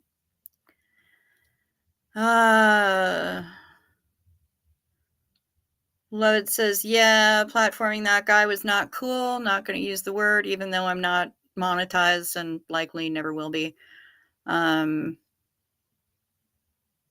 They will help you sleep and stop mental chatter. Ooh, that sounds sexy. They're mushroom gummies. Okay, but do they taste gnarly? Thank you. Love it. Email me the link. That would be great. What ifs rule the world. Yeah, they have whole what if parties. It's like a whole big festival in my brain of what if, and then they'll run through an entire scenario, and then we'll go right back to the beginning and change like a tiny little thing. But then we have to go through the whole thing again with all the what ifs that branch off of that one little change. And we just keep doing it all night long. It makes me insane. It makes me absolutely mental. And I would love to be able to sleep. And I'm not good at sleep, especially at night. I suck at sleep at night. When it's daytime, sun comes up, my brain says, oh, we can go to sleep now. It's bedtime. I don't know what that is. Thank you for emailing me that link. That would be fantastic. I would dig that. You think you prefer your paper to be of a different kind? I'm not really sure what you mean by that, Daniel Sander. I have not seen. Oh, you were asking, love it. Okay. I don't know the deal with Mark Fisher. The deal with Mark Fisher is that apparently he likes to travel to Thailand and engage in some of the illicit tourism that's able to be found there. It's easy to get the marks confused. Really, really easy because there are so damn many of them. That, I think, part of that is the reason that Matt Pesh, his actual first name is Mark, but he goes by Matt, and it might be because there's just too damn many Marks.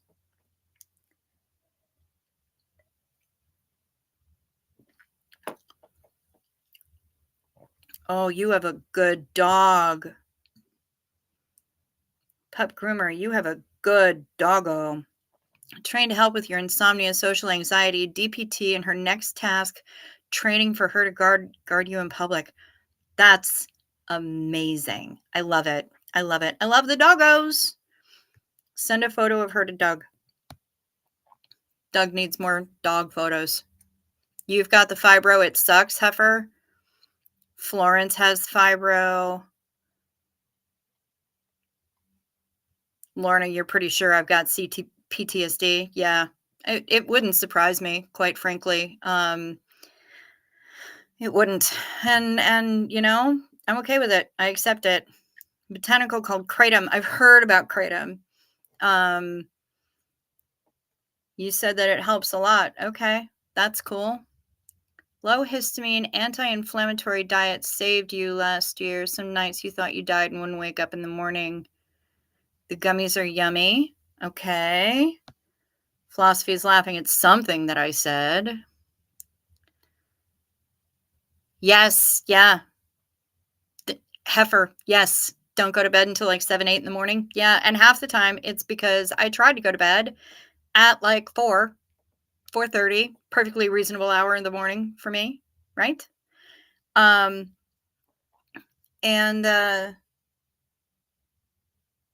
then I roll around, and then I can't get comfortable, and then I roll around some more, and then I stay up, and then I finally say fuck it, and I turn on the light and I read, and then I read some more until I think maybe are my eyelids, oh wait, I just yawned, holy shit, is this it? And so I turn off the book and I lie down, and then I'm still fucking awake. It's miserable. Yeah, nighttime is the only time it's quieter for me. I can get things done at night. I love it. You sleep with a pillow over your head to block out the sunlight. Bless you, senseless. I'm so glad that you can do that. I can't, because then I'd feel like I was strangling. But I do have a really cool eye shade that I got on Amazon, and it just says fuck off embroidered on the front. It's black, and it's like a satiny on the outside, and it's kind of fuzzy on the inside, and it has fuck off embroidered on the outside of it. It's awesome.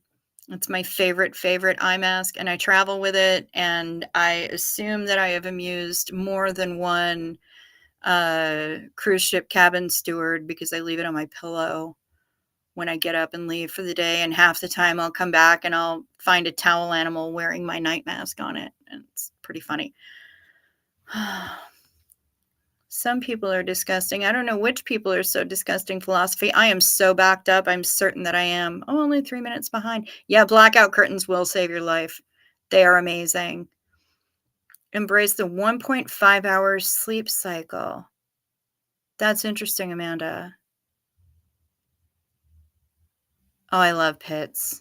I love pits. Oh, allegedly, Mark Fisher allegedly goes to Thailand to take advantage of some of the tourism offers there, allegedly, and allegedly puts photos on Facebook to brag about it. Oh, yeah, you could still get those, even if you're in the living room on the couch. You totally could. You're laughing at my face, philosophy. That's all right. I laugh at my face all the time. My expression when I talked about the mushroom taste. Yeah. New Zealand ones are called blue meanies. Ooh, what a Beatles reference that is. Holy yellow submarine. Blue meanies are psilocybin. Amanita muscaria are different. Both are good. Okay. Interesting. See, I'm learning things. I'm learning mycology tonight. I love it. I don't know much about mycology. I have a really good photo that I snapped of an agaric mushroom that was growing on my ex's property right near his grapevines. And it actually is a really cool photo. I'll see if I can pull it up and show it to you on my phone, Reese style. Because if you're going to have YouTubing with zero freaking idea what your topic is, goals, I feel like Reese is the only goal to have there. And she's amazing. Let's see if I can find that mushroom. I found this little friend. She was sitting on my front porch, very mad at me because I hadn't put any seeds out yet. Cutie.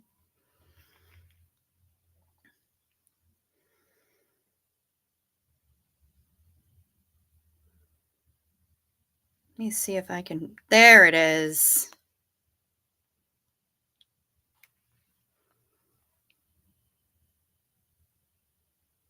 There's the mushroom. That's an agaric mushroom. Funny thing is that it's growing on my ex's property, and he doesn't indulge in any of those things. He's been sober for 25 years. So I'm like, so interesting plants you got growing out there by the grapevines, huh? And I sent him a photo, and he's like, oh, wow, really? And I said, yep.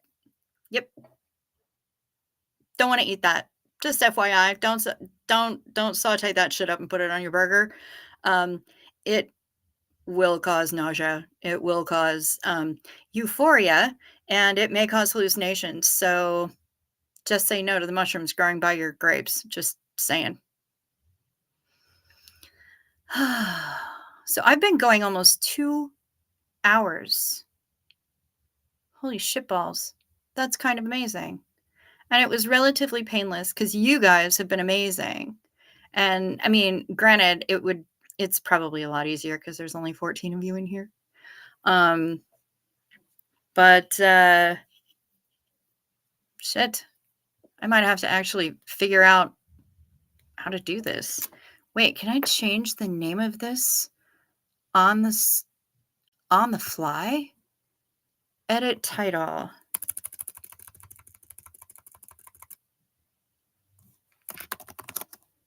Waiting For Doug. Placeholder chat.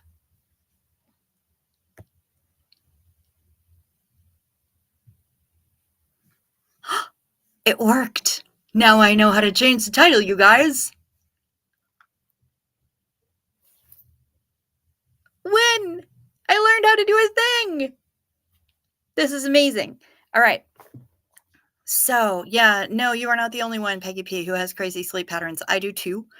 My sleep patterns are all over the stinking map. And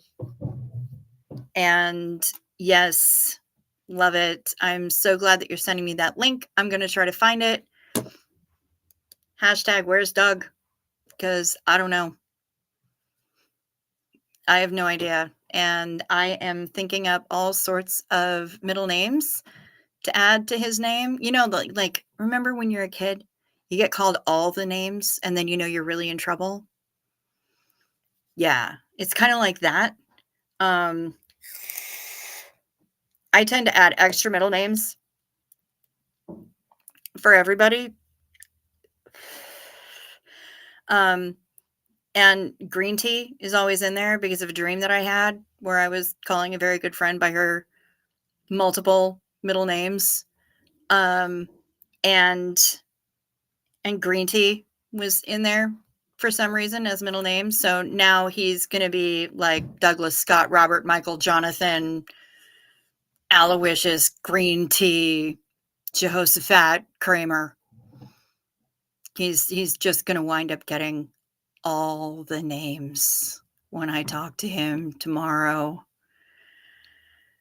He's definitely going to hear about it. So, yeah, in the meantime, I'm really glad that y'all have been hanging out with me cuz I don't know what I would have done otherwise, and I'm glad that you could hang out here and be all anxious with me.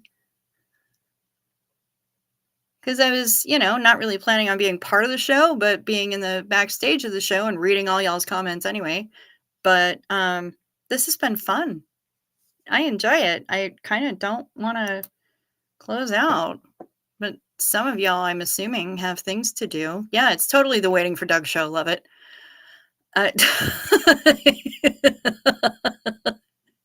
Oh, Hef, I don't know that I'd call him Doug the deserter.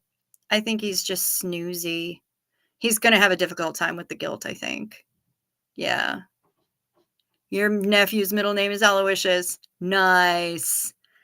Nice. Doug the beloved booger.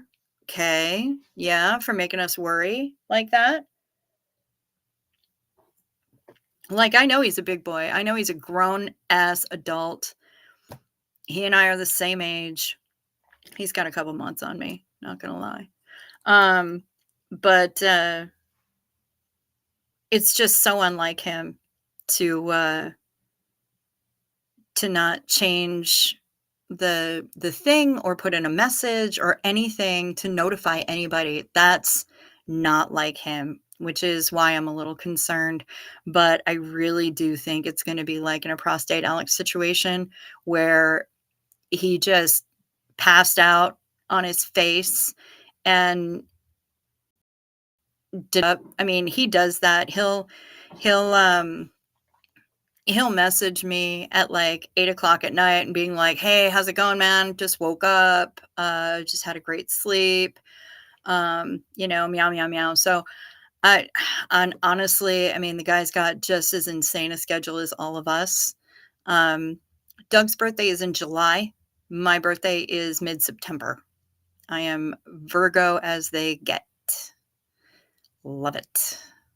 That is me. Yeah, he doesn't. That's the thing, Hef. He doesn't miss. He doesn't just dip and not show up. He's this is, as far as I know, the first time he's ever ghosted us like this. Which is why I'm concerned. And I know he's going through some shit. I can't send the police to do a wellness check. I do not have the man's address. All I know is the clues that he's given us, which means he said at one point that he lives in Studio City. And that's all I know. So I couldn't send the cops to do a wellness check even if I wanted to. I don't have an address. I don't have a physical address. Um, I have his phone number, and he's not picking up his phone. Hey, Pup Groomer, you're the 12th. I'm the 18th.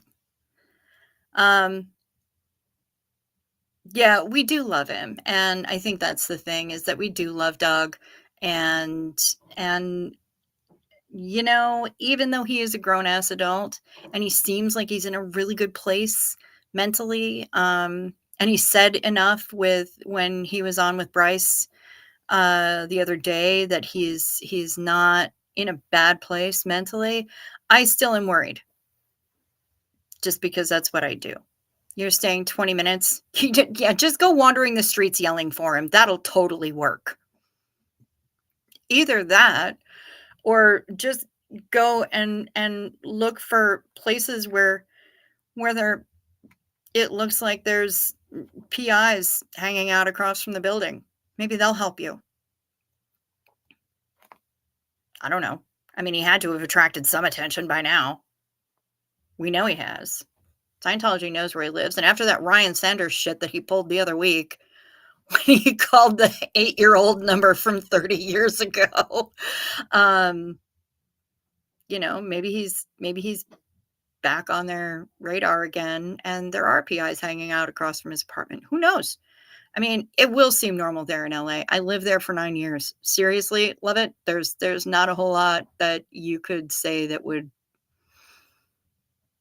shake me.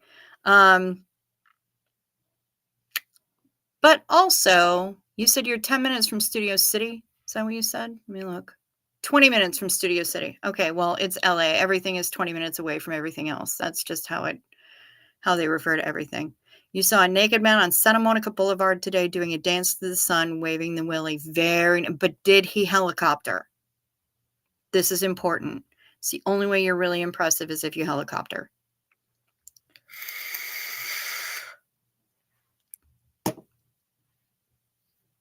I'm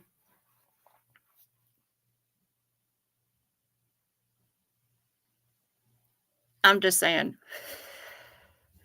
And some wacko boat in the harbor is blasting the theme from the Love Boat. Oh, well, swingers. Love. Exciting and nude. Come. We're expecting you to. Now I'm doing random singing of songs. Cheers.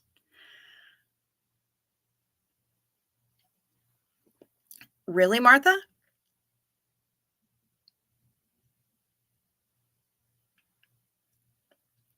Interesting. I don't. I had a present to send him, and I asked him for his address, and he said he wasn't comfortable giving it out, and I accept that. I totally accept that. That's fine with me.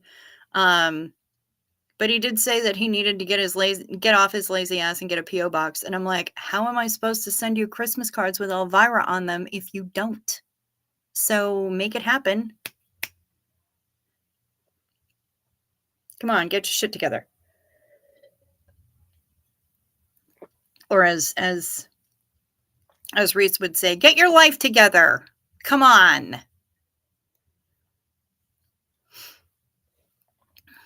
Yeah, I don't know. I don't know if I know Elvira's the greatest, isn't she?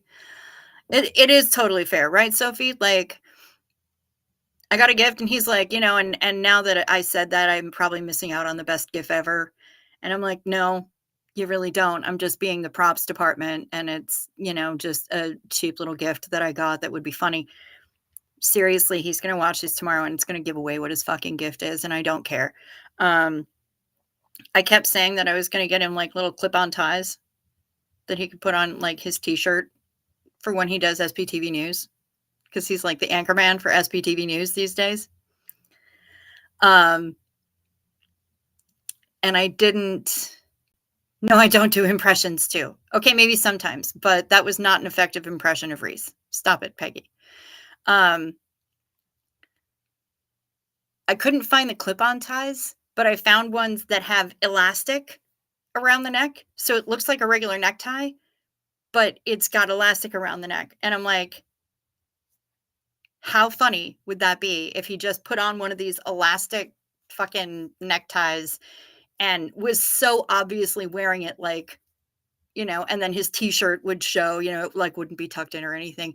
I think that would be hilarious. Personally, that's just me. So I bought him like 2 or 3 different styles of them. It was, I mean, it was on Temu. They cost me like 27 cents each. I'm not sweating it. And eventually he'll get off his ass and get a PO box, and then I'll be able to send them to him and it'll be fine.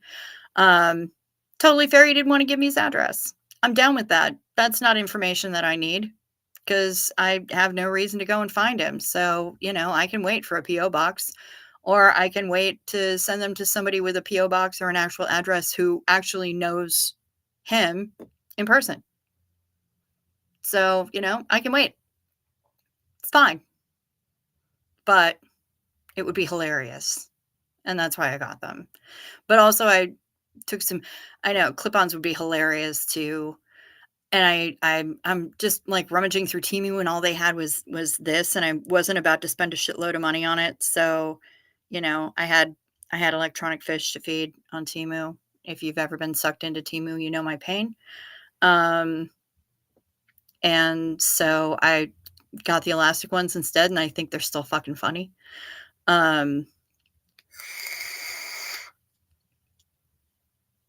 So, God's been pissing on you over there in England, Lady V. Yeah, I get it. I get it. It's snowing here because I live on Hoth. So, yeah. Yeah, Doug would flip the fuck out if one of you randos happened to find him, especially if it was anywhere near his home. He would go inside and hide under the couch and chain smoke like 3 packs. Just immediately. So, yeah. Yeah, I wouldn't recommend that. Yeah, it's snowing here, so it's frozen pea. I get it, Lady V. Temu is an evil, insidious shopping app that's based in China. And the prices are ridiculous. And then if you feed electronic fish or farm electronic wheat, they send you free presents, and you get more supplies for all of those things with every order that you make. And I've gotten some cute shit off of there, not gonna lie. But you are largely supporting the Chinese economy, and possibly also, forced and slave labor. So I don't feel great about that. But also I'm broke as fuck, and I'm trying to jumpstart my own business again after a year and a half being dormant due to circumstances beyond my control. So haven't been getting a whole lot of business, which means I have to buy Christmas presents any way that I can. So it means sometimes going to substandard options and making the purchases from places that have questionable practices. So yeah, that's Temu. Basically, I feel dirty inside, but I've gotten some really good shit at really inexpensive. And yeah, some people do worry about data collection from them. Yeah. And that is a concern, but also my credit rating is in the shitter. So, and there's next to nothing in my bank account. So what are they going to get? Nobody's going to be taking out any mortgages in my name or getting big loans in my name because nobody would give me a loan. So have fun with that, fuckers. So yeah, feel a little dirty about it, but also I got my friend a super, super cute little, she was saying that she needs a cosmetic bag, and I got her a really cute cosmetic bag that says, "Don't be a twat waffle." It's adorable. And My other friend has diabetes, and she needs a little cosmetic bag to collect all of her diabetes stuff. So I got her a cosmetic bag that literally says all my diabetes shit. Love it. What kind of business? How can we support you? If you're planning on traveling anytime soon, I am a travel advisor. It's what I do. I make people go away. I have a business page on Facebook. If you're on Facebook and you look for a business page called Go Away Travel by Cricket with 2 T's. Cricket has 2 T's on the end. You'll find me. That's my travel page.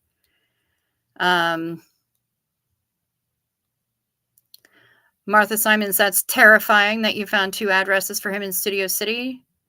And I totally understand that you're not touching Temu. I get it.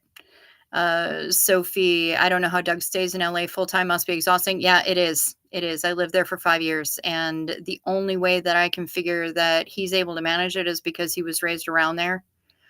And was absorbing that energy at a much younger age than I was. New York is way more my speed. If you ever get your big payout, you'll hit me up because you need to get the heck out of there. Yes, please do. I would love to help you.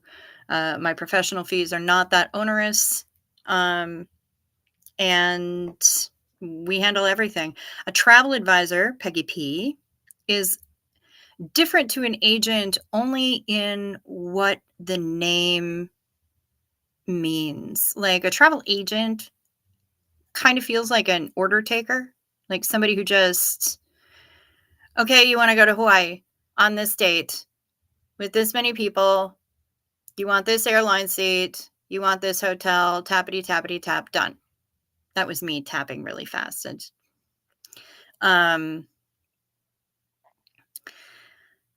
a travel advisor, we do a lot more than just order taking. That's really the difference. We do a lot more than just order taking. We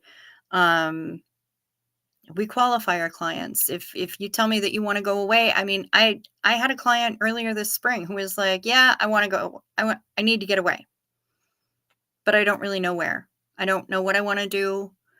And I practically had to take her on a guided meditation when she got home from work. I'm like, listen, when you get home from work, just give me a call. Let's do this on the phone. Talk to me. I want you to be in comfortable clothes and like sitting on your couch or your favorite chair, someplace where you're really comfortable and you can relax. And let's talk about this. And pretty much had to take her on a guided meditation to find out, are we on a cruise? Are we at a resort? Is there a pool? What are we doing? Are we hiking? Are we skiing? Are we going on an expedition? And it takes a lot. It takes a lot to qualify a client, to find out where they want to go, what they want to do, what experience is going to be best for them, what are they going to hate. And then I tailor my recommendations to that. And, I talk to them about travel insurance, and I talk to them about visas and about passports. And, do you want a guided tour? Do you want to do this individually? It takes a lot of work, and I've been in the travel business since 1994. So I've got a lot of years under my belt of experience. And I just really like helping people create memories. And that's what I get to do. It's just fun that since I'm a raging misanthropist and my business is called Go Away, people ask me what I do for a living, and I tell them that I get to make people go away. And if they're happy about it, I get to make them go away again and again and again. I dig that. So yeah, that's what I do. And that's how a travel advisor is different from a travel agent. we work with our clients, we qualify our clients, we make sure that we're sending them to the places where they're going to be the most comfortable and where they're going to be the happiest, or where they're going to get out of their comfort zone if that's what they want. If they want an adults only experience, we can do that, whether it's here in the US or in the Caribbean or in the Maldives. You want to eat in a completely submerged underwater restaurant with massive glass windows? We can arrange that. You want to go on a specifically curated tour of Japan or South Korea? We can do that. Do you want to go to India? Do you want to go on an expedition cruise to Antarctica? We can do that. We can find ways to make that happen. Nude beaches, that can be done. Club Med in Mexico has a full circus school. So you can do flying trapeze. You can learn how to do silks. You can learn how to do all of that stuff. There are so many options. Greece does have a lot of nude beaches. France has a lot of nude beaches, but Saint Martin also has a lot of nude beaches. So, yeah, there's a lot of options if you want to go au naturel on the beach. Florida has nude beaches, but you can see manatees in the Intercoastal Waterway. What? Shit, did I say that out loud?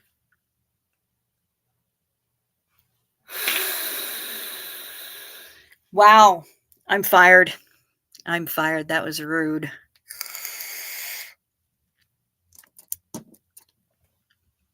But yeah, I don't book a lot of swingers clubs. Who said that? Heifer. Of course it did. Of course you did. Yeah, nude beaches. American Highway 50 through rural Nevada. I've never been there. I don't think I've ever heard of it, but I've done a couple of stints along 66. And we all know how John Sostowski is sending everybody to fudge from Uranus.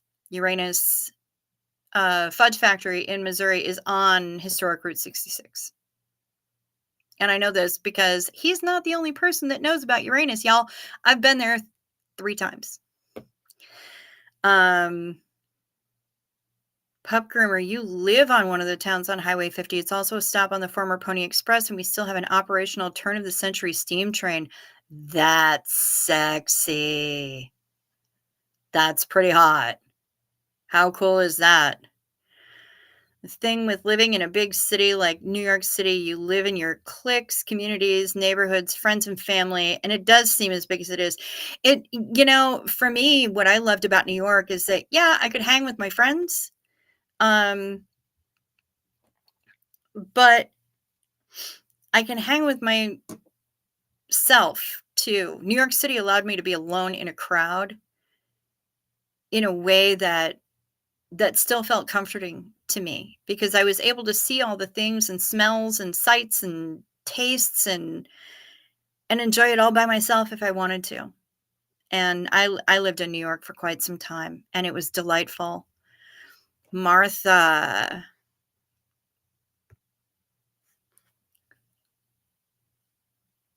Martha, I want to see the Northern Lights, but I'm physically limited walking. Where do I go for really dark skies that's accessible? Well, what you could do is you could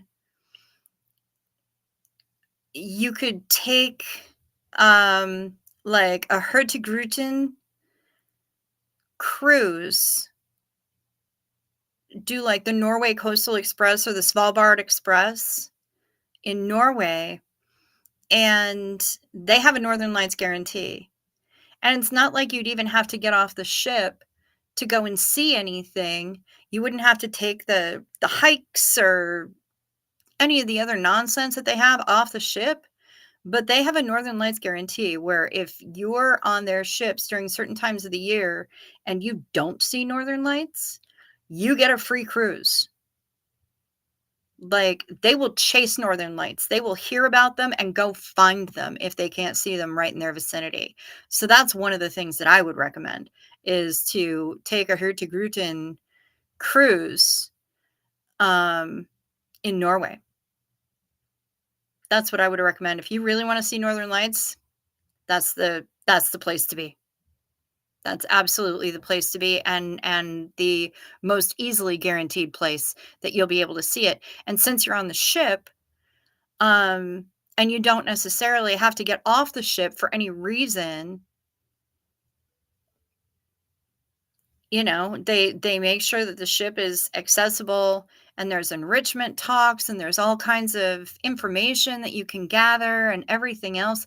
So even though you're physically limited walking, the ship is going to be accessible to you. So you're not going to have to worry about, the on off the ship, that kind of thing. Montana, you were thinking that, I mean, you may be able to see it. We see him here. We saw him here 2 nights ago. We saw him here earlier in the week too. Up here in Duluth, we see him. We're right on Lake Superior. And because I live out in the sticks, we don't have a whole lot of light pollution. So we do get dark skies. I don't know if they see him in Montana. I know I've seen them in upstate New York, but the only other place that I've seen them is here in Minnesota. So I wouldn't know what to tell you. You're terrified of cruises and boats, Hef. Why is that? Were you an ice cube? Were you an ice cube like Reese? Is that why you're afraid? Are you afraid of the Kraken? What terrifies you about cruises and boats? I'm really interested in hearing. I'm not being an asshole. I'm not asking for no reason. I'm actually really curious to know. And also, Xenu Marlene, y'all. May as well. I haven't heard anything from Doug at all. You've seen Titanic too many times. Girl. You gonna go watch the Poseidon Adventure too, just to fuck yourself up even more?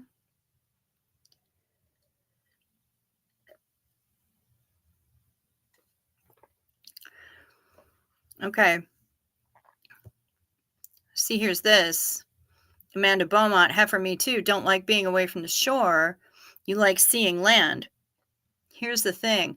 On the Coastal Express for Norway, on Hurtigruten, they make so many stops, and you are always close to the shore. You're always close to the shore because you make like 36 stops on the way up from Oslo to Kirkenes, and then Bergen to Kirkenes. And then you make like 28 or 32 stops on the way back down. So you're always seeing land. You're always seeing land when you're on the ship. It's just that at night, you can also look up and you're going to see astonishing northern lights and beautiful skies. And during the day, you're going to see fjords and fjords and fjords and fjords. Yeah, for sure. You betcha. So many nightmares of drowning. Okay. I wonder what that's about, though. You might want to look up some dream interpretation and find out what that is. Because that seems like that could be interpreted in a really interesting way. If you love the beach and swimming, but the middle of the ocean thing freaks you out, I'm feeling like there's some kind of subconscious thing subconscious trash that your brain is trying to take out that you're getting stuck on. I wonder what that is. Now I might have to go and look that up. Amanda Beaumont, yes, that's a beautiful cruise. Seen a lot of vids of that one. Yeah, it really is just gorgeous. Larger solar flares dip a bit further south, and you can sometimes see them in Nevada, exactly halfway between Vegas and Salt Lake City. Okay, the closest Walmart is 200 miles. Good. God, everyone should be so lucky. Fucking Walmart. Here, dish verde. Yeah, I hear ya. Love it. And the wool shopping at the port stops. No shit, and Amanda. Oh my god. Can you imagine? I mm, I can't. Martha, I saw Northern Lights in Maine in 74. Milky Way and Northern Lights are on your bucket list. You don't have the money for a European cruise. I will tell you that it's Hurtigruten because it is it's so local that actually the pricing is surprisingly affordable. They do still have nice ocean liners. Lorna, do they still have nice ocean liners? Yes, they do. The golden age of cruising is still here. It should come back as a way of travel, not the big dumb tacky cruise ships with Mickey Mouse. I mean, Disney Cruise Line has its hardcore people, and I can't discount that. I can't discount that. People like what they like, and so that's serious. But nice ocean liners. I mean, Cunard still runs the Queen Elizabeth.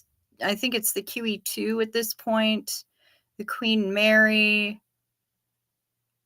I think there's 4 different Queen ships that they're running right now that Cunard is running, and those are classy AF, and they're beautiful ships, and they are purpose-built ocean liners for sure. So they're meant to go transatlantic. That's what they're built for. So yes, they do still have that.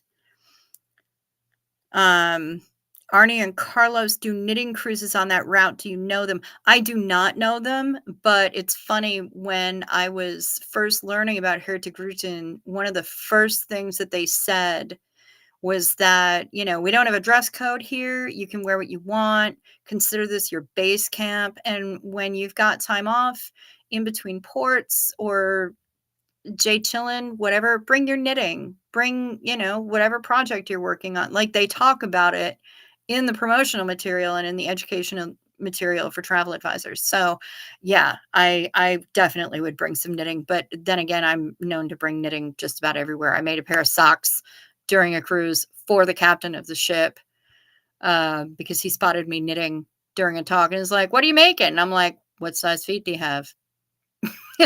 And by the end of the sailing, he had a pair of socks.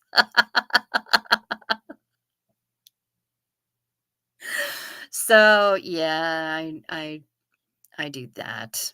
I do that kind of shit. Okay, what do we got for you? You looked it up. A staggering volume of obligations or feelings or unmanageable circumstances threatens to tow them under unless they receive a lifeline soon. So, how does that feel about your life? Does that seem fitting?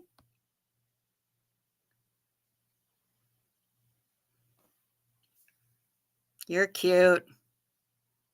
You're cute, Peggy. Wait, I did the wrong one. Do cruises still have endemic illness as a perk? No, not if you wash your hands, you filthy beast. There are a lot of, number one, there are some cruise lines that are doing away with buffets, which makes it a lot more difficult for other people to get their filthy, grubby little paws all over the food. It also reduces waste tremendously. But like Virgin Cruise Lines, all adults and no buffet. And all of the food in their like food hall, kind of food court little thing, it's all separate little restaurants, and all of the food is made to order when you order it. So it's not just sitting around in chafing dishes. And the cleanliness is top notch. You are more likely to get norovirus at a mall or in a university, especially now during the holidays when you're out shopping, amongst the hordes of disgusting, filthy people. And I know that people are rude and they smell bad because I am not tall and I walk around at armpit height. Yay. So, yeah, you're much less likely to get norovirus on a cruise ship, even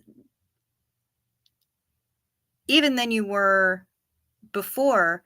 And even before, you were less likely to get it. It's just that the the threshold for reporting it is extremely low for cruise ships as opposed to so many other places. Like nobody's going to figure out that they picked up the shitting flu from being in the mall doing holiday shopping and touching products that everyone else has touched, even though it's disgusting. Because then you're going to rub your eyes, you're going to wipe your nose, you're going to do something, and then you've got their germs all in your nice, tasty, delicate mucous membranes, and then it goes straight to your gut. That's delightful. So there's that. But yeah, on a cruise ship, dude, everything is doused in bleach. And as long as you're using the stupid tongs to reach in to get your food if you're at the buffet, you're just using basic caution. They have hand sanitizing stations like every 20 seconds. Um, you you you walk a few feet, there's a hand sanitizer station. 20 more feet down the deck, there's another hand sanitizer. Before you go into the buffet or the food hall or the restaurant, there's going to be hand sanitizer. And sometimes there's going to be somebody there with a spray bottle or a squirt bottle of the hand sanitizer going, happy, happy, washy, washy. Wash your hands. Don't be a pig. And you're very, very likely not going to get sick on a cruise. I have never caught norovirus on a cruise. I've never caught any kind of an illness on a cruise. And the only time that I wound up catching COVID, granted, vaxxed, double boosted, triple boosted, maybe, I don't know. The only reason that I caught any kind of COVID was last year. And I had been doing a lot of air travel. And my susceptibility was very high because my sister had just died and I was in the middle of grieving right after cleaning out her hoarded apartment. So I was easy pickings. But yeah, no, and I see you. I see you. You're trying to be funny. Didn't mean to offend. I'm not offended. A lot of people will say that because they think they cute. And be like, oh, am I going to get another poop ship like that Carnival ship was? No, you're not going to get another poop ship, asshole. Also, everybody who came off that ship that wasn't shilling to try and sue them, they all said that it really wasn't that bad. So, I mean, people are going to take from an experience what they're going to take. And there is no endemic illness in going on a cruise ship. That's not included in your cruise fare. If you get it, it's just a bonus extra. But you're unlikely to get it, especially if you don't behave like a savage. Oh, that's okay. Hi, Philosophy's mom. Sophie doesn't like cruise ships, but you love boats. You like boats and love the water and the beach. Why don't you like cruise ships versus boats and the beach and everything? I'm interested in hearing. I really am, because cruises are probably the only place where I'm ever actually truly relaxed.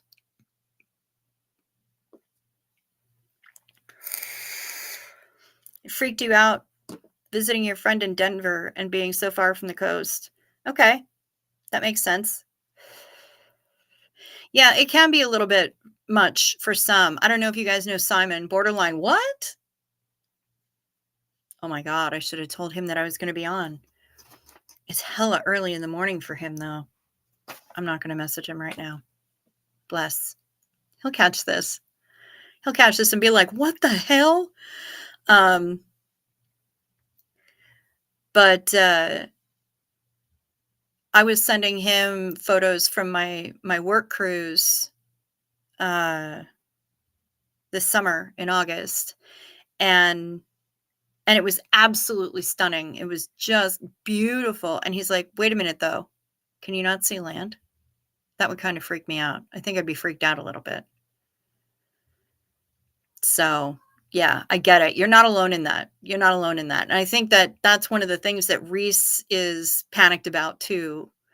Um, because cruise ships are full of people and buffets and it's not your thing, but you'd go on a yacht or a small boat. Okay, that's fair. Um, not all of them, again, not all of them have buffets. I think you were on the phone with your mom. Virgin Voyages doesn't allow children on board and they don't have a buffet, which is beautiful. It's a beautiful thing. And all the food there is absolutely astonishing. It's so good. I've never had a bad meal on Virgin. Um, but their ships tend to be smaller than like the mega ships, like, you know, Oasis of the Seas and all of these big beasts. Peggy P, I'm sorry about the loss of your sister. I forgot we have that in common. Yeah. Thank you. Thank you. Yep. Last March, that happened. That was a whole thing. And being on a ship with nowhere to run away freaks me out. I need an escape plan, lol, not just little dinghies. Okay, but an escape plan for what? Are we talking zombie apocalypse here? Help me. If there's a zombie apocalypse, chances are the crew already has a plan. And this is true. I was speaking with a ship captain from a group called Ponant. They offer ultra luxury cruises, expedition cruises to like Antarctica and shit like that. They also go to the South Pacific. They were amazing. And I was sitting like basically right next to the ship captain at this dinner. And the friend that I brought along was also sitting next to him. And she said, "So, do you guys have a zombie apocalypse plan?" And she was absolutely serious. And he said, "You know, you would think that nobody else had asked me that question before, but actually, it's something that we discuss all the time." And then we really got into the weeds about it. And I'm like, I know that they're not huge fans of having firearms on board. You know, double shot to the head. I always carry knitting needles, which are a close range weapon, but they are a weapon. Um, and from what we've seen so far, zombies can't swim. So you may want to stay off of the ocean floor if there's a zombie apocalypse, because they're all going to be walking around on the bottom of the ocean. They don't need to breathe, you know. But yeet them over the side. That should take care of most of it. Super easy. Giant waves. Rogue waves. Tsunamis. Okay. Fair.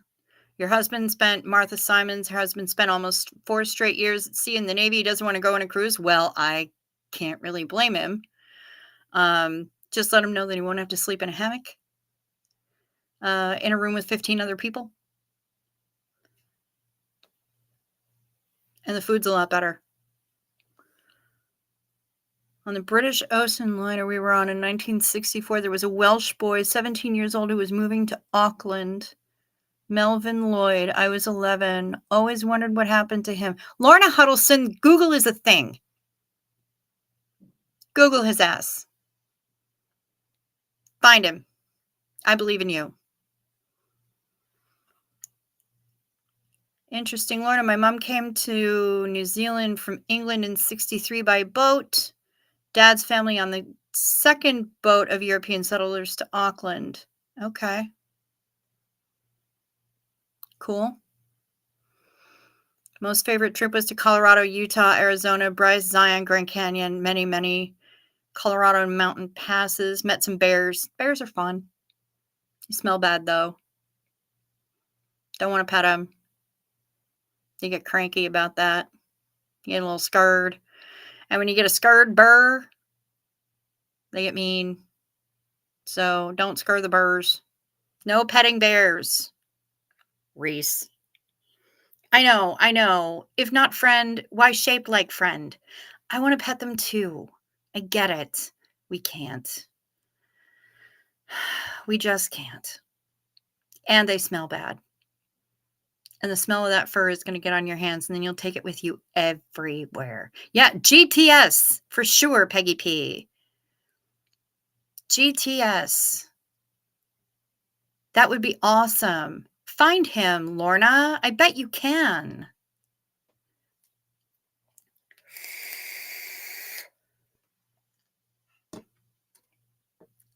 But yeah, if the captain of a luxury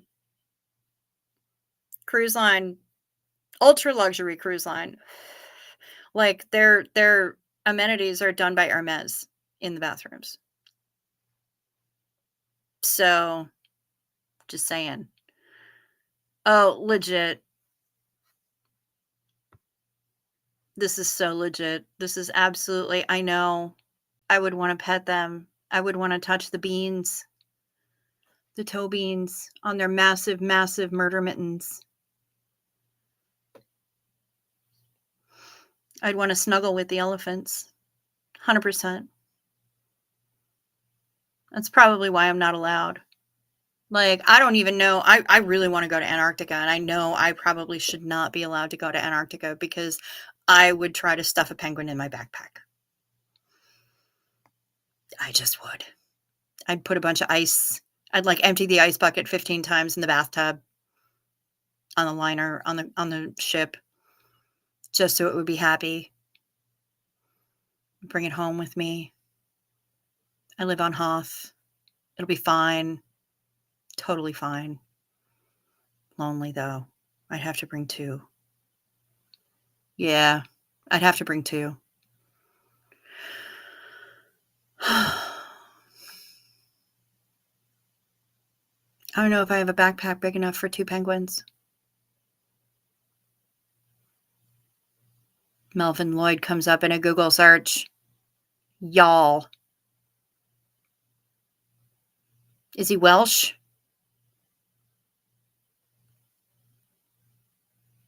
Giraffes are not cuddly. Also, they have like creepily long tongues. They're weird.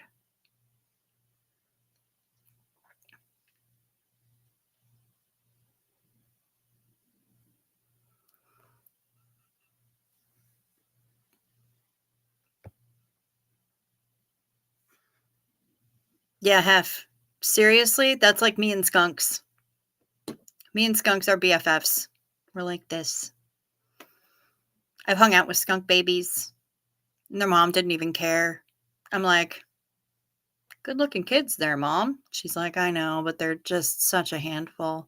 They're like kittens in footy pajamas. They're the cutest stinking things you can even imagine. It's amazing. I love them. I love them so much. And I'm not allowed to have one. And it makes me really sad because I love them. And I love to feed marshmallows to raccoons. What?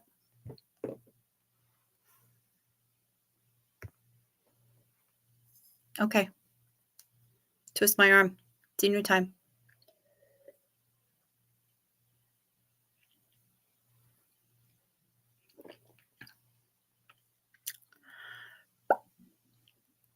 Absolutely. Xenu time. Xenu time. Xenu time.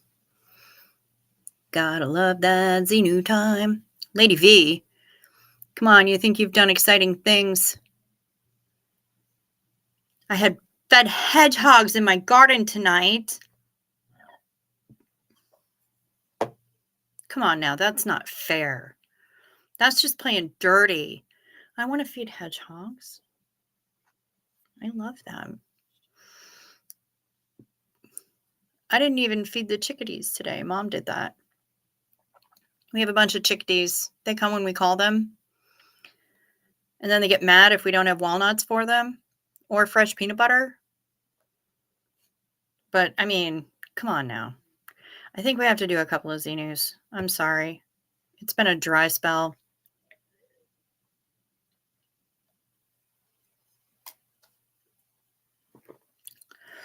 Giraffes drink each other's pee. That's fantastic. Thank you. Very well. She's pale white as me. Looked a bit like George Harrison. What am I drinking? Costco Prosecco. You can't read that because my light is weird. Costco Prosecco. Yeah, we've gone from milking snail nipples to giraffe pee. We're all over the goddamn place. This really does feel like a little bit of a Reese live. I feel like I need to be calling everyone babe and professing my love for everyone. Well, I can't be Reese. Nobody can be Reese. She is such one in a million. She really is. She's just one of a kind, that woman. And I love her to pieces, but I'm not talking about like therapy because I don't go to therapy. Can't afford that shit.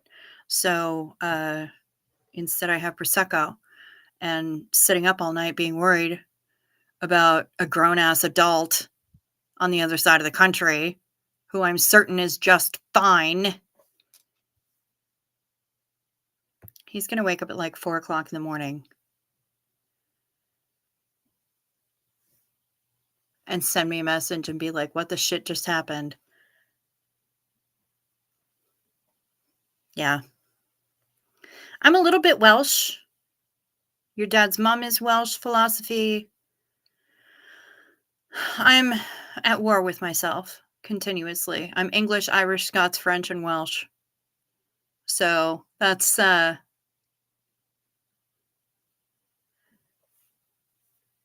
I did head into the cooter neck of the woods in my earlier stories, but I didn't talk about my own personal flaps. So yeah, again, I can't be Reese. I didn't talk about my own personal flaps. You think that's why you enjoy hanging out so much? Which why? I mean, we are having a good time here, right? I'm having a good time. This is totally helping me pass the time.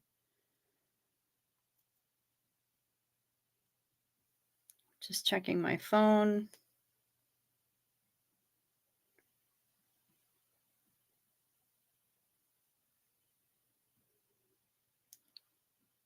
Got the message from you, love it, about the gummies.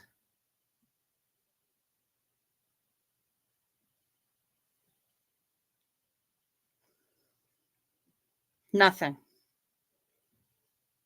Not a damn thing. Not a damn thing from Douglas. Douglas, Scott, Michael, Aloysius, Robert, Jehoshaphat, Jonathan, Green Tea, Kramer. The keto diet lessens the flaps. Really? The inner flaps or the outer flaps? Like, are we talking about like the flappity flappity flaps?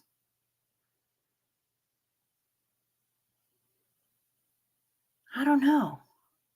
I hadn't heard that. Interesting.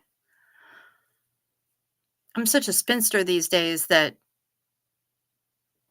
I really couldn't tell you because I don't have anybody else looking at them and I don't spend days with a mirror.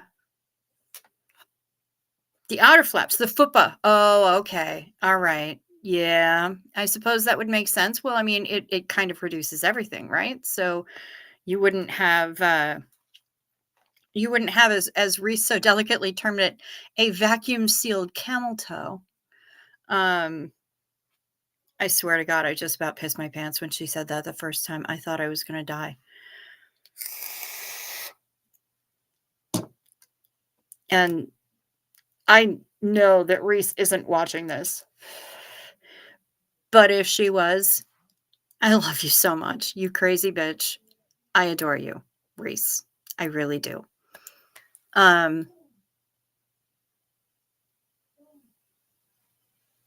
Still awake waiting to hear, just can't go back to sleep. I know he's just fine.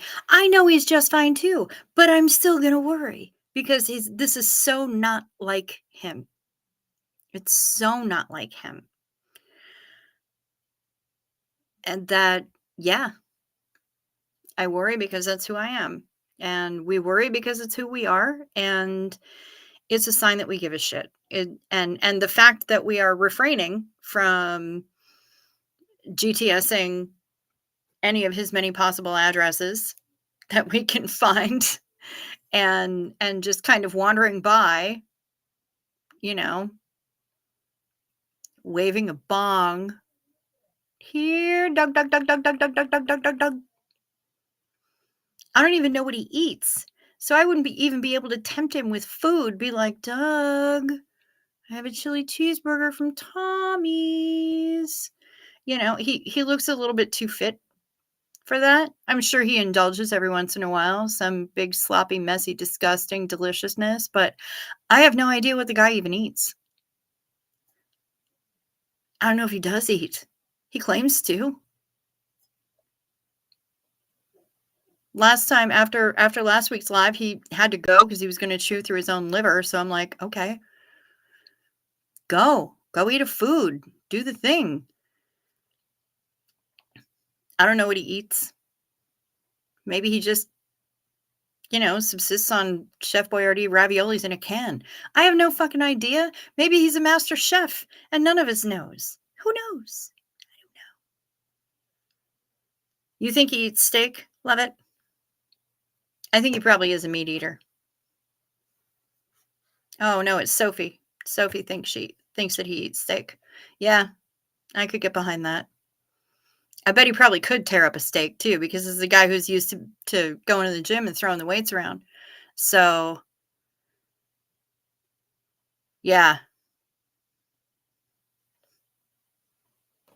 Wait, what? What is going on here? I'm missing this.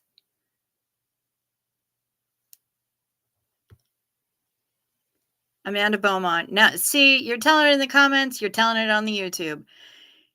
We were all just telling stories. One day I was rollerblading to work in Soho. I had a clear street, so I started to skate fancy. My skirt got caught in my wheels and I went down, embarrassed. I looked to see who saw me. It was Willem Dafoe.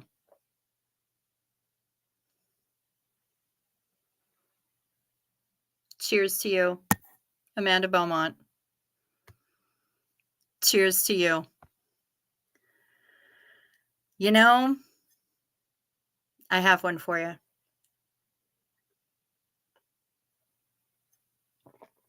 So, when I was young,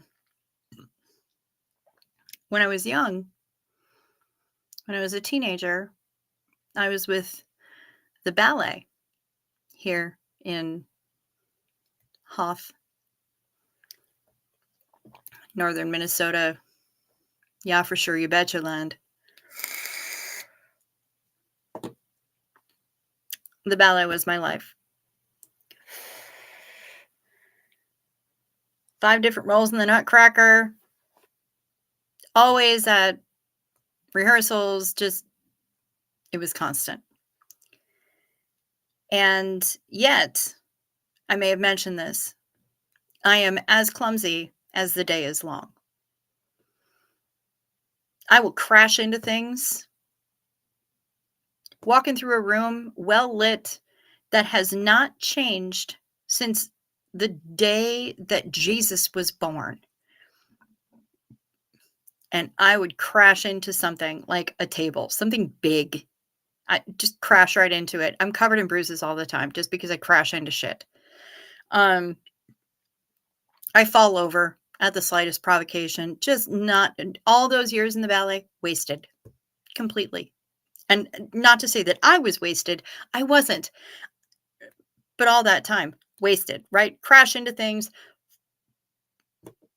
fall over. Like I'm the master at being clumsy. I can injure myself on stupid things. I got into a fight with the saran wrap press and seal shit. Got into a fight. That bitch cut me. I don't fuck with press and seal anymore. I don't even play. So I'm in New York. I'm in one of those wide ass sidewalks on like Central Park West. And the sidewalks are sparkly.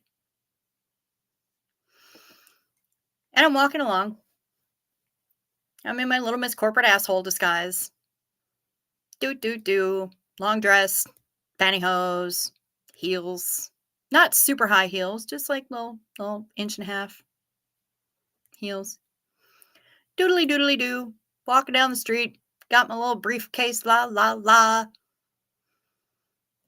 Random molecule catches my toe. Boom.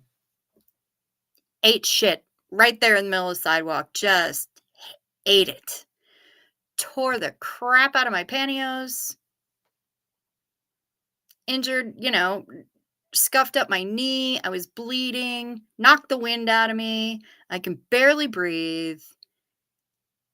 And I look up. Who's walking toward me? There's only one person that could possibly be walking toward me in this scenario to watch me at possibly my most gracelessness. It was Mikhail Baryshnikov. Actual Mikhail Baryshnikov.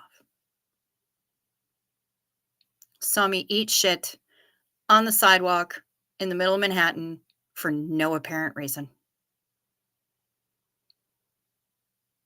Walked by me, glanced down. Oh, poor little cretinous person. Didn't say anything, just gave me a look of pity and kept walking his perfect, graceful self down the goddamn sidewalk. So yeah, I feel your pain, Amanda Beaumont. With Willem Dafoe watching you eat it when you roller skated. I feel your pain. At least you were doing something that involved skill. I was doing something that most humans can do from the age of 4 without major incident. I just fell over for no apparent reason. Tore the shit out of my knee, too. God damn, that hurt. And, I'm like Peter Griffin on the curb, for like 10 minutes. No, he didn't help me get up, Peggy P. Didn't ask if I was okay. Just gave me that look like, oh, damn. And kept walking. Yep. So, yeah, I feel ya. However, also streets of New York City, weird, random celebrity interactions. I was down by NYU in the East Village, and I was crossing the street. All the cars stopped.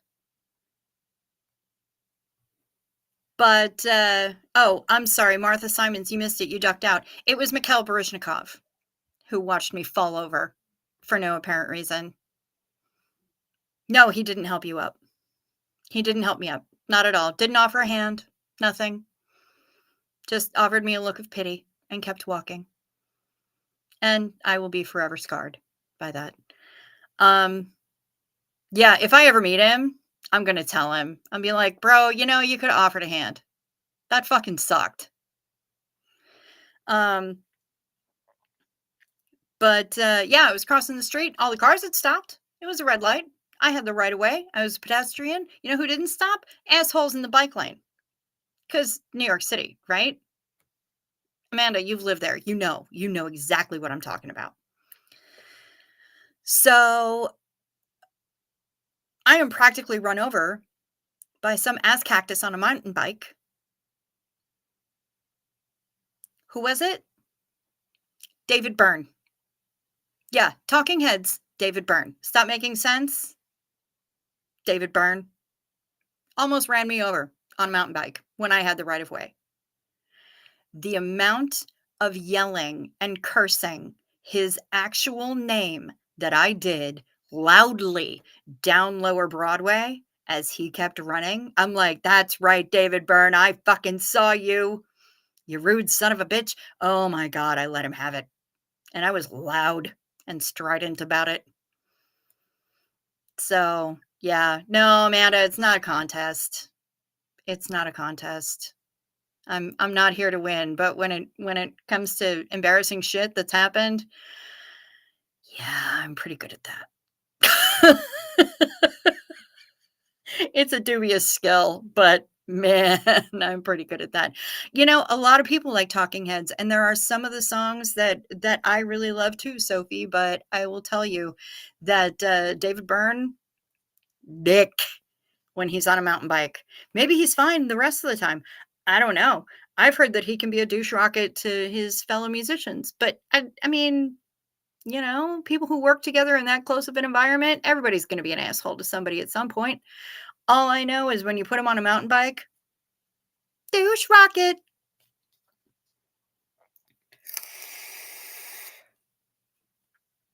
It's my story and I'm sticking to it. Either one of them has to come at me. Come on. Let's go, gentlemen. David Byrne almost ran me over. Mikhail Baryshnikov saw me eat shit and did not offer to help me up. He is not a gentleman as far as I'm concerned. He's just another Ponzi fucker in tights.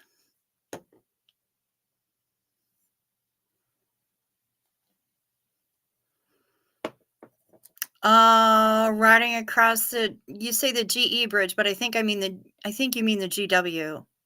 Do you mean the GWB? I used to walk across the GWB. It's beautiful. You had drinks with David one day. Nice. Was he an ass cactus then too? Was he a pompous jerk? Do I know any Kiwi music? I know you got my back, Peggy. Either one of them tries to at me. I'm here. I'm ready. I know you got my back, Peggy. Do I know any Kiwi music? You'd have to give me some band names off the top of my head. I know a couple of Australian bands.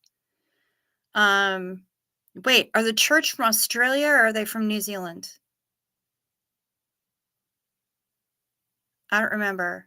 David Byrne is bitchin'. Oh, for a minute, I thought we were talking about Gabriel Byrne. Yeah, no, Talking Heads. Talking Heads. Sorry, Lorna. He was a douche to me.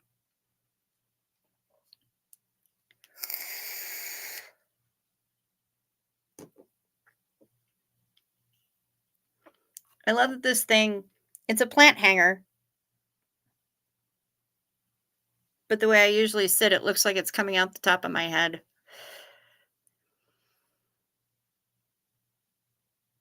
Yeah, up the Palisades. It is a beautiful ride. Oh, Crowded House. I love Crowded House. I love Crowded House. Yes. Yes, I know them. I know them. I know music from all over the place, though, like Korean music, Japanese music. Peter Gabriel did a thing with a Macedonian singer.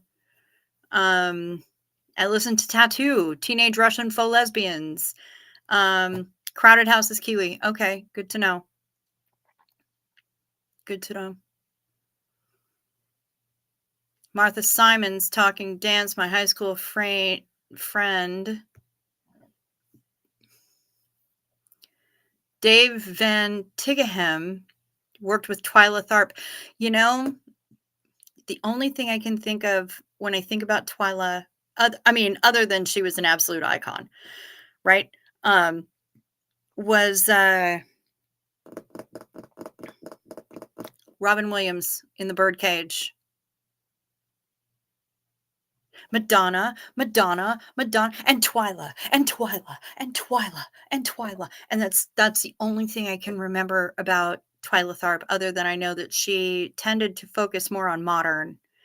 And I can't do modern, at least not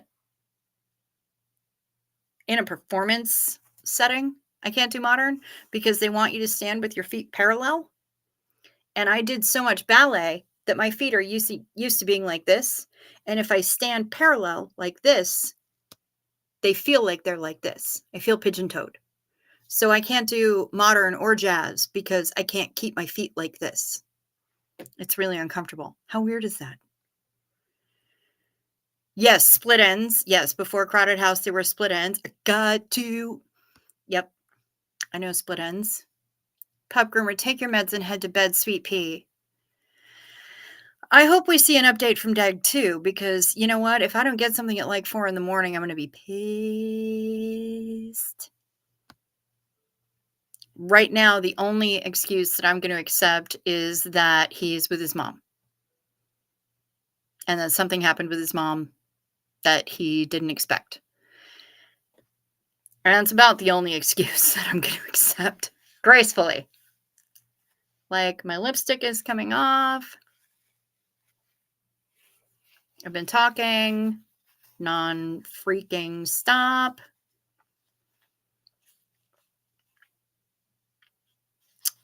They weren't allowed to fly after they got married, flight attendants. You know, flight attendants had to do some weird shit back in the day. They had like really stringent weight guidelines and just all kinds of shit that were really weird that were really stringent. But then, you know, it was another time, wasn't it? That was the day that you could smoke on planes. And you know, they would give you a cute little box with like 3 or 5 little cigarettes in it when you got on the plane.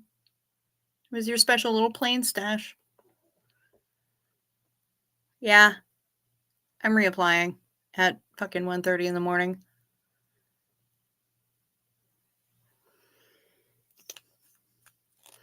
It has been fun, Peggy. And no mods. Right? Because I don't think we topped 15 people in here. So we don't need mods, and I'm not big enough to attract the attention of anybody else.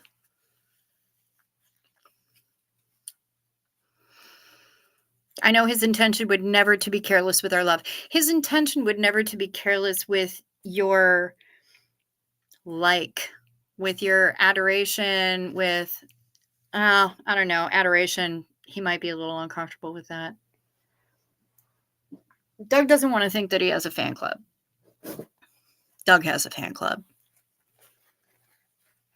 I was thinking about calling y'all Doug's Daisies, Dazeys, because it sounds like the flowers, but he's dazed but not confused.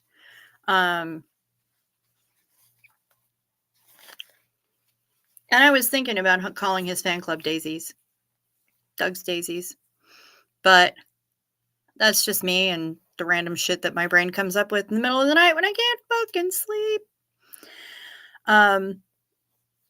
He does. He totally does have a fan club, and he doesn't want to admit it. Because he doesn't, he's not yet capable of thinking those things about himself. But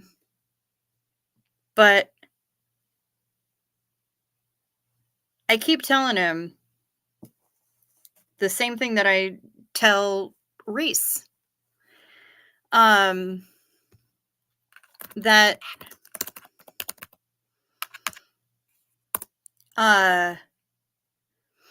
you don't have to believe it. You just have to believe that we believe it. And he was stoned enough that he was like, wait a minute, what? I need you to go through that again. I'm like, you don't have to believe it. But when you tell us that we're wrong, or you can't just say thank you when somebody gives you a compliment, it means that you're telling them that they're lying or that they have shitty perception. So just say thank you to the fucking comment. You know, somebody's paying you a compliment, just say thank you. Doug is fucking cool. I agree with you, Sophie.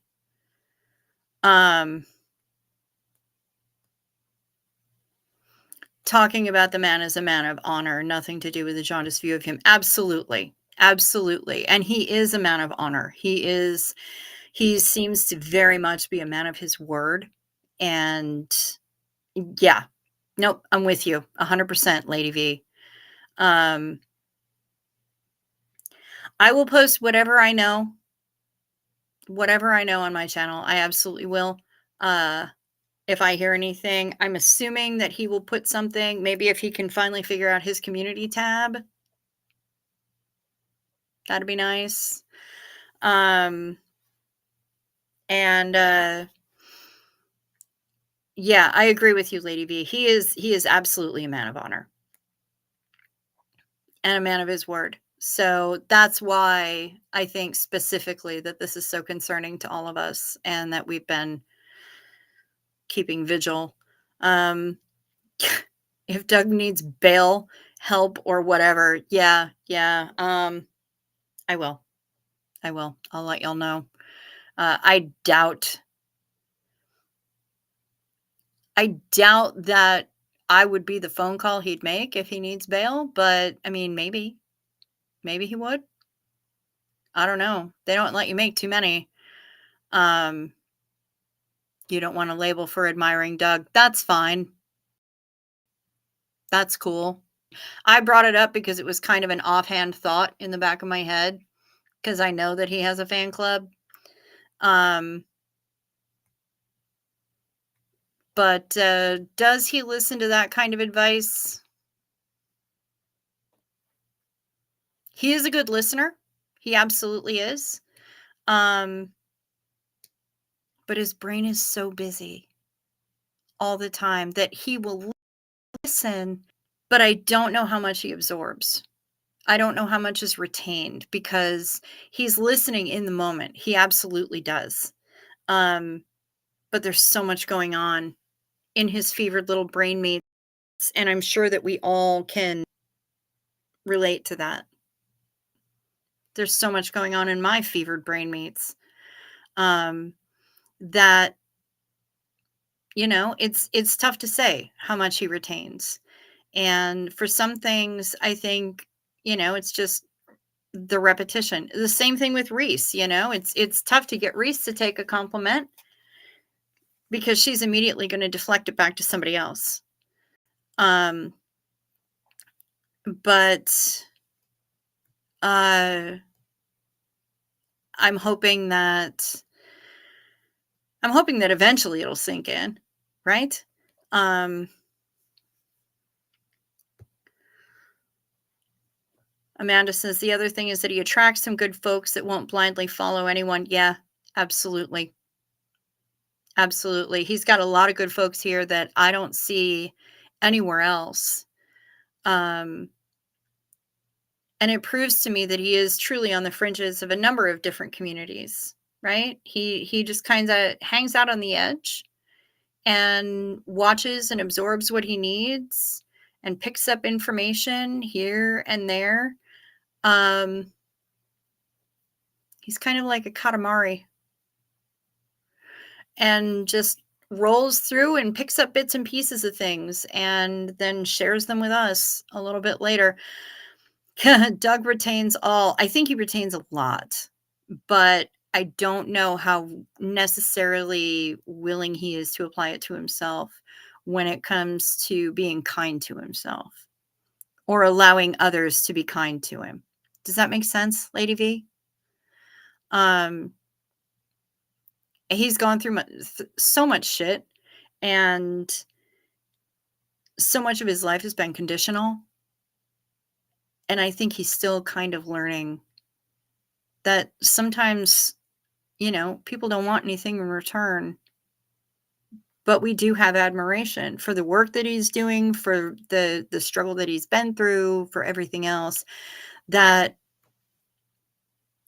I don't know how willing he is to really accept that people are going to admire him for who he is and for the strength of character that he shows. It's not all going to be superficial or what he can do for us, but I do like the fact that he shares what he's learning with us and that we're kind of learning along with him. Um, Doug is unique and you resent my analysis. I accept that. I'm sorry to hear that. Um, and I'm not sure how to fix it. I don't know what to say. Um, I don't know what to say. If I'm incorrect, please correct me. I'd be interested to hear what you have to say. And I'm sorry that I've said something that you resent.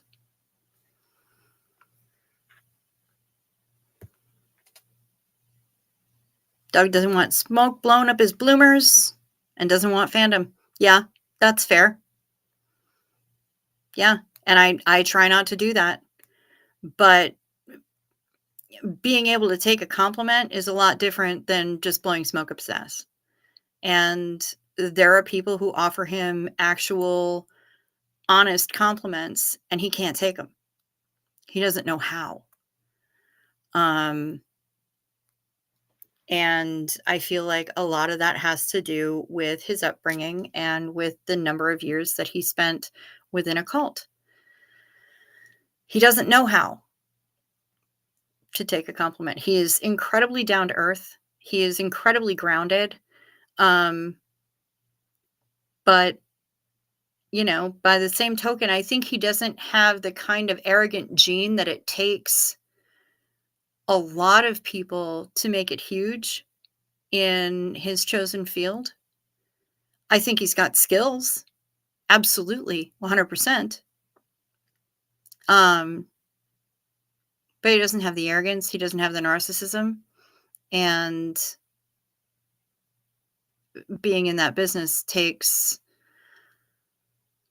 a significant amount of that.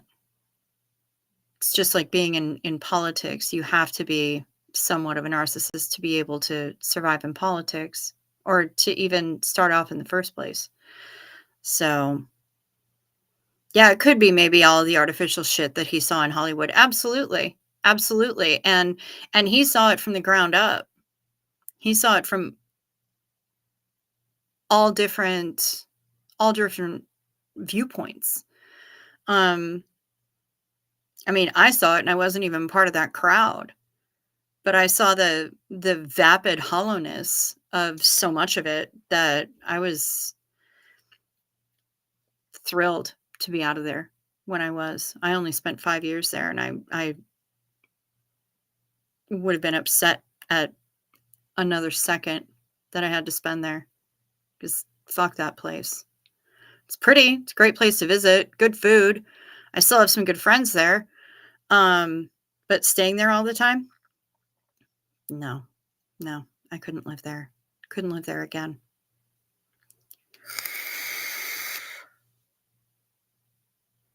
It is hard to take a compliment, Sophie. It is. And I have to tell myself that all the time. I don't like my own face. So, I do skincare. Half of the reason that I go all in on skincare is because I don't like my face. Something in my brain is wired that way. And so I go hard in on the skincare as kind of a fuck you to my depression and to my low self-esteem, because if I spend 10 minutes massaging my face, being nice to the thing that I don't like, even though I'm stuck with it, then it's kind of a middle finger to that wiring in my brain that tells me all the things that are wrong with my face. So, it is hard to take a compliment. And when people compliment me, I really have to go through a number of different cycles in my brain before I can smile and just say thank you. But it took me having to really internalize that I don't have to believe it, but I have to believe that they believe it. And saying it differently is going to dishonor the spirit in which they meant that compliment. So, oh yeah.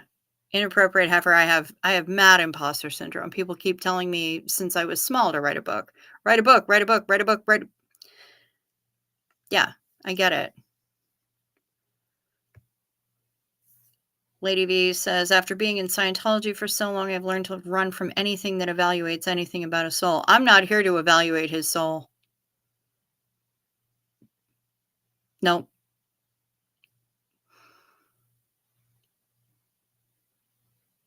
Nope. I'm just going off of what I've seen. I'm evaluating behavior from what I've seen. And that's all I'm doing. So, again, unfortunately, Lady V, that doesn't really tell me, what it is how I can improve so that you don't resent what I'm saying. And I really do want to improve. I feel bad that you had to feel that way and that I said something to make you feel that way. That was never my intention. So again, I am apologizing for what it was that I said, but I would also hope for some guidance. If you can help point me in the right direction so I'm not causing you to resent me again, I would appreciate that.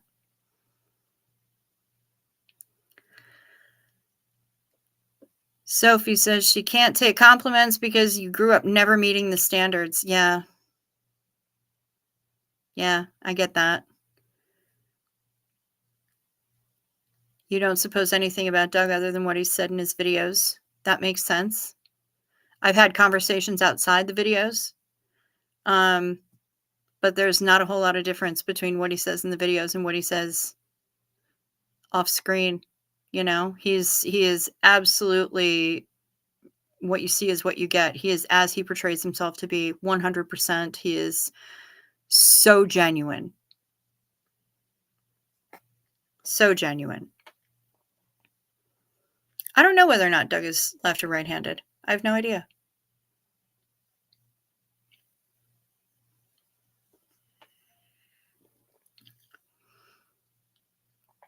I'm left-handed, but I don't know whether or not Doug is.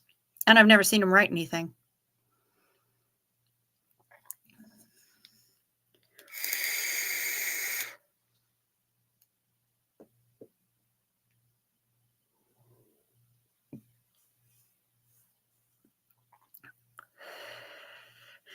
Never up to the standards and unattainable standards at that. Yeah. Yeah, I hear you. I hear you. Unattainable standards. Isn't that pretty much almost all the standards these days?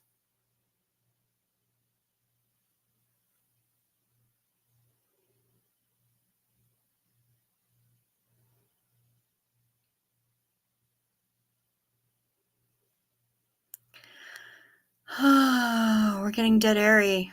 Yeah, still no word. Still no word, Amanda. I have no idea. I can look in the other one.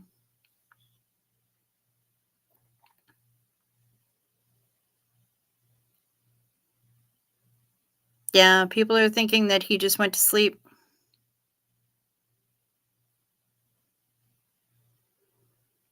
I think Daniel finally went to bed.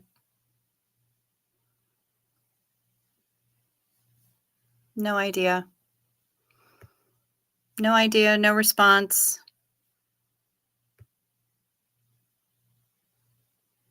No nothing. So I don't know. Which hand does Doug hold his fag? The other thing too, it's tough to say because I don't know if his screen is swapped so that is reversed so that we can because we can always read his hat, right? Like when he's wearing his Wayland's hat. So that might be a little bit misleading for us. I couldn't tell. I have no idea. Amanda thinks mostly is right. I don't know. I kind of don't want to delve into that because that feels a little stalkery, I guess. A little too overanalyze-y for me. Love it. You got to get to bed. Long drive in the morning. This has been fun. Much love to you all. Hey, much love back at you. Thank you so much. Love it. This has been fun. I can't believe we've been online for over 3 hours now. That's crazy. Crazy. I have no idea how this even happened, but I don't know. And it's unlikely that he'll watch it later, but he might. Anything's possible when he wakes up and realizes that everybody's asleep and he's like, oh shit, what did I miss? Why do I have all these missed phone calls from Bug when she never calls me? Oops. Well, either way, that ought to be interesting. Rest well. Love it. And may your drive tomorrow be uneventful.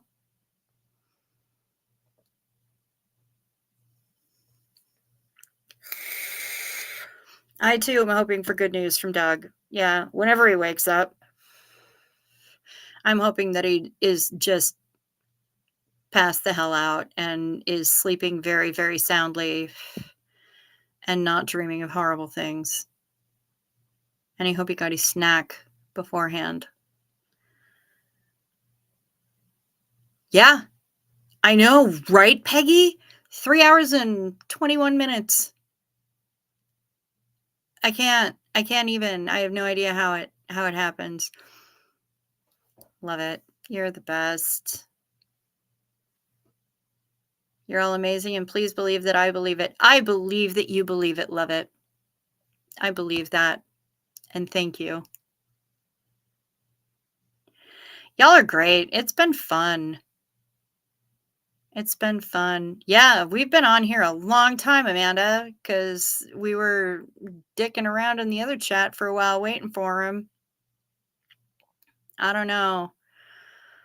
But sleep sweet, love it. And I hope you have an uneventful drive tomorrow. You said it's going to be long, and I hope that nothing crazy happens. I think we've had fun too, Lorna. Absolutely. I think we've had a good time. We've talked about a lot of random shit, haven't we? It's been a good time. And you guys have made it very easy for me, and I appreciate that, because me and anxiety is what it is. So, you know, the fact that I've had y'all here, y'all have been great, and really given me something to react to, people to babble at. I still have no idea what I'm doing, but I'm trying. I'm trying. Yeah, Kim, I hope he's okay too. I think he probably is. He's probably sleeping and might feel really foolish when he wakes up and realizes what happened. So who knows? Who knows? But I imagine I'm going to get a really interesting message tomorrow, or whenever it is that he wakes up. Peggy, you're the sweetest.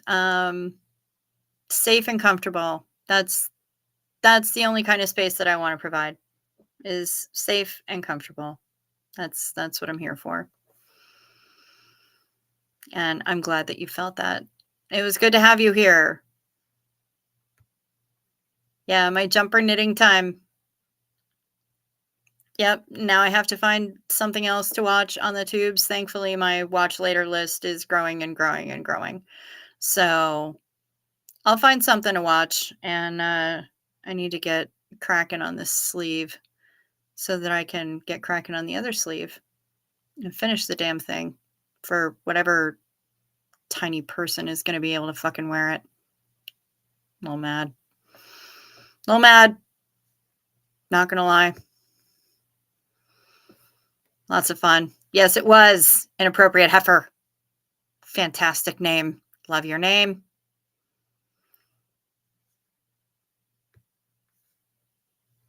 It's been great to hang out with you too, Philosophy. It's been a really good time. I've enjoyed it.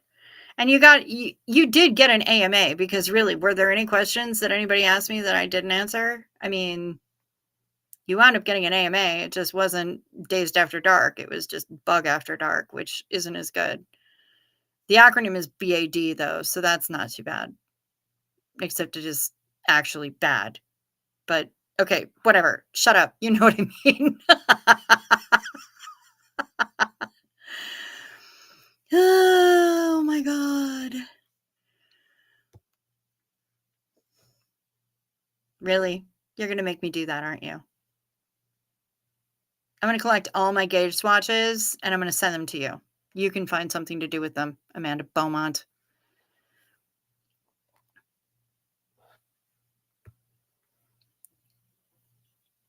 This has been the news from Lake Wobegon, where all the children are above average. Something, something, powder milk biscuits. Kramergate.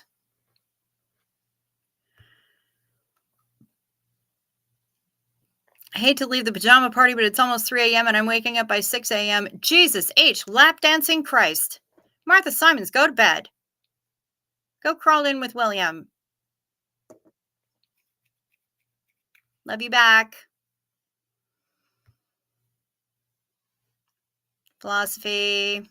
Hearts to you.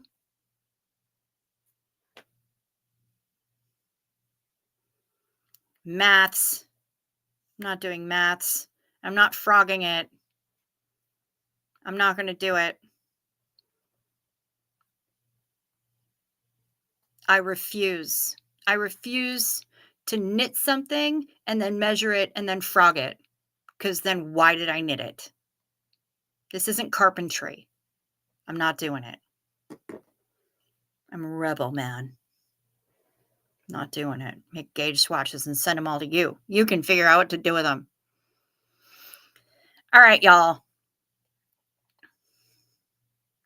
3 hours and 26 minutes. Doug watch. Where's Doug? I have to pee really badly. So I'm going to go. But it's been great talking to y'all. Thank you very much. Glad to see you. And hopefully I'll hear from Doug sometime soon. Okay, Martha, we'll see some of you on the lifeboat in the morning. No, I'm not going to pull out the swatch so I don't have to frog or, yeah, no, I'm not going to do that. Not going to do that. That's not how I roll. Life's too short. Life's too short for gauge swatches. Unless I'm doing commissioned work, life's too short for gauge swatches. So I ain't rolling like that. Good night, everybody. Thank you very much. Thanks for hanging out with me. This has been fun, and it wasn't anywhere near as terrifying as I expected it was going to be, largely because of you. So I really appreciate you. Thank you so much. Have a great night. Rest well, and hopefully we'll hear from our favorite stoner soon. Hey, I sang the Love Boat theme. Just a little bit different, Peggy. And I don't know which one of y'all it was that suggested that that somebody needs to rewrite Petula Clark's downtown to be downtone. Was that one of you? Was it one of you, ladies?